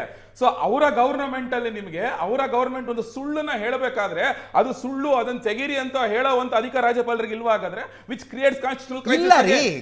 ಕಾನ್ಸ್ಟಿಟ್ಯೂಷನ್ ಪ್ರಕಾರ ಇಲ್ಲ. ನೋ ಸಾರಿ, ಭಾಷಣ ಮಾಡಬೇಕು ಕಂಪಲ್ಸರಿ 176 ಪ್ರಕಾರ ಇದೆ. But the content of the speech if it creates constitutional crisis and also continues case involve ಆದಾಗ ಹಿ ಕ್ಯಾನ್ ಸೇ ಇದು ಬೇಡ, ಈ ಪರ್ಟಿಕ್ಯುಲರ್ ಪ್ಯಾರಾಗ್ರಾಫ್, ಈ ಪರ್ಟಿಕ್ಯುಲರ್ ಲೈನ್ ಅಂತ ಹೇಳ್ತಾರೆ. ಅದನ್ನೇ ರಾಜ್ಯಪಾಲರು ಹೇಳಿರೋದು. ಈ ಚರ್ಚೆ ಮಾಡಿ ಸದನದಲ್ಲಿ. ಏನಾಗಿದೆ ಅಂತ ಹೇಳಿದ್ರೆ, ಇವ್ರು ಸುಳ್ಳು ಸುದ್ದಿಗಳನ್ನ ಅಪ್ಸೋದಕ್ಕೆ ನಿಮಗೆ ಒಂದಷ್ಟು ಅಡ್ವರ್ಟೈಸ್ಮೆಂಟ್ಗಳನ್ನ ಬಳಸ್ಕೊಂಡ್ರು, ಬೀದಿ ಬಂದ್ಬಿಟ್ಟು ಮಾತಾಡೋದಕ್ಕೆ ಶುರು ಮಾಡಿದ್ರು, ಸುಳ್ಳು ಹೋರಾಟಗಳನ್ನ ಮಾಡಿದ್ರು. ಈ ಕೊನೆಗೆ ಸಂವಿಧಾನಾತ್ಮಕವಾದ ಹುದ್ದೆ ಆದಂತ ರಾಜ್ಯಪಾಲರನ್ನೇ ಬಳಸ್ಕೊಂಡು ಸುಳ್ಳು ಹೇಳ್ಸೋದಕ್ಕೆ ಕೊಟ್ಟಿದ್ದಾರೆ. ಹಂಗಿದ್ರೆ ರಾಜ್ಯಪಾಲರು ಪ್ರಶ್ನೆ ಮಾಡಲು ತಪ್ಪೇನಿದೆ ಅದರಲ್ಲಿ? ಫೈನಲಿ ಭಾಷಣ ಮಾಡಲ್ಲ ಅಂತ ಎಲ್ಲೂ ಹೇಳ್ತಾ ಇಲ್ಲ. ನರೇಗಾಕ್ಕೆ ತಂದಂತಹ ತಿದ್ದುಪಡಿಗಳು, ಹೆಸರಿನ ಬದಲಾವಣೆ, ಇದರ ವ್ಯಾಲಿಡಿಟಿ ಆಗೋದು ನ್ಯಾಯಾಂಗದಲ್ಲೇನಾ? ಯಾರೋ ಒಬ್ರು ಕೋರ್ಟಿಗೆ ಕೇಸ್ ಯಾರು ಕಾಂಗ್ರೆಸ್ ಒಬ್ಬರಾದ್ರೂ ಹೋಗಿದ್ದಾರೆ ಇದುವರೆಗೂ? ಹಾಕಿದ್ರೆ ಅಷ್ಟೇ ಸಿಂಪಲ್.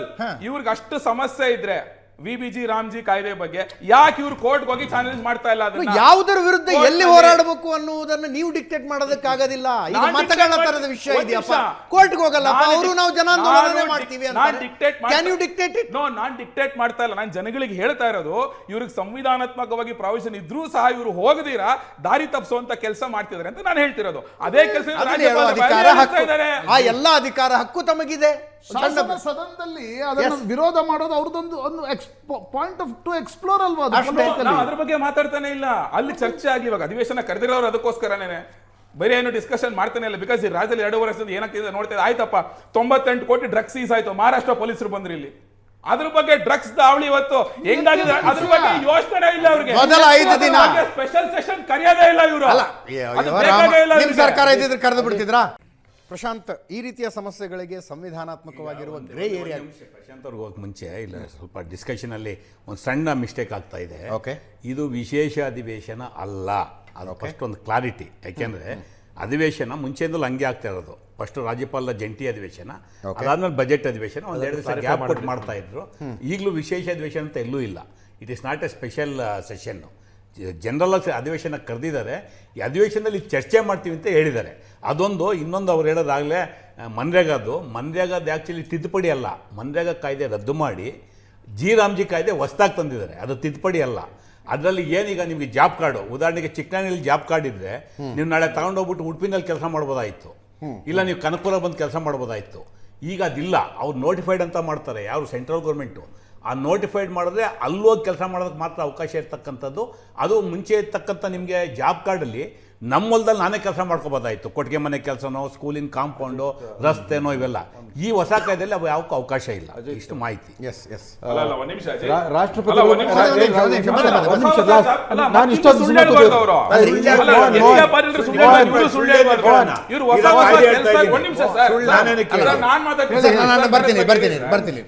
ನಾನು ಹೇಳೋದು ಏನದು, ಕೆಲವೊಂದು ಜಾಬ್ಗಳು ಮಾತ್ರ ಹೇಳಿದ್ರು ಆಯ್ತಾ.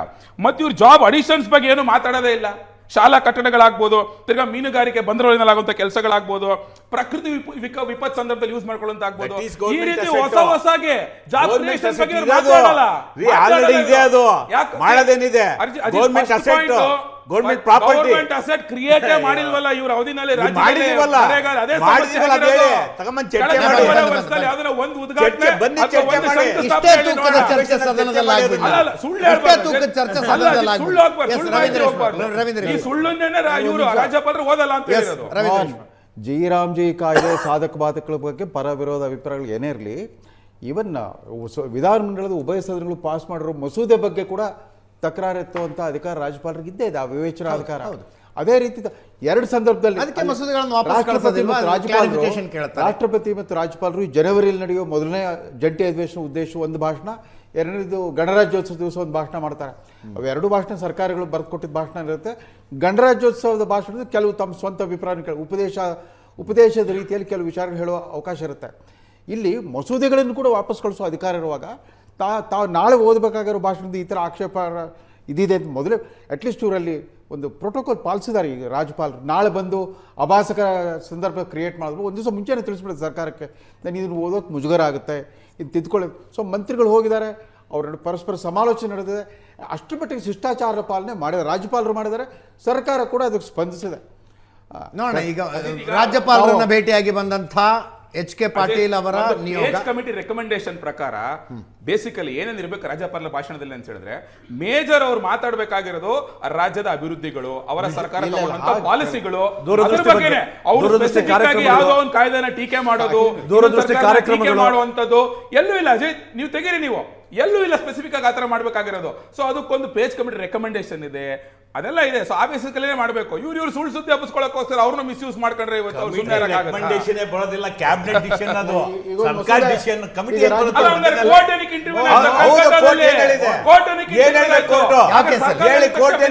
ಸುಪ್ರೀಂ ಕೋರ್ಟ್ ಆಯ್ತು. 14 ಸೈಟ್ ಕೇಸ್ನಲ್ಲಿ ಕಂಪ್ಲೇಂಟ್ ಆದಾಗ ಗೌರ್ನರ್ ವಿಷಯ ಮಾತಾಡ್ಬೇಕಾದ್ರೆ ಗೌರ್ನರ್ ವಿಷಯ ಮಾತಾಡಿ, ಗೌರ್ನರ್ ವಿಷಯ ಮಾತಾಡ್ಬೇಕಾದ್ರೆ ಗೌರ್ನರ್ ಮಾತಾಡಿ, ಡಿಬೇಟ್ ಮಾಡ್ತೀರಾ? ಪಲಾಯನ ಮಾಡೋದು ಬೇಡ. ವಾಟೆವರ್ ಇಟ್ ಈಸ್, ನಾಳೆಯ ದಿನ ಇಂಟ್ರೆಸ್ಟಿಂಗ್ ಆಗಿರುತ್ತೆ. ಥ್ಯಾಂಕ್ ಯು ಸೋ ಮಚ್ 4 ಜನರಿಗೂ. Thank you Prashant. ಇದರೊಂದಿಗೆ ಇವತ್ತಿನ ಲೆಫ್ಟ್ ರೈಟ್ ಅಂಡ್ ಸೆಂಟರ್ ಮುಗಿಸ್ತಾ ಇದ್ದೀನಿ. ನೇರ ದಿಟ್ಟ ನಿರಂತರ ಸುದ್ದಿಗಾಗಿ ನೋಡ್ತಾ ಇರಿ ಏಷ್ಯಾನೆಟ್ ಸುವರ್ಣ ನ್ಯೂಸ್.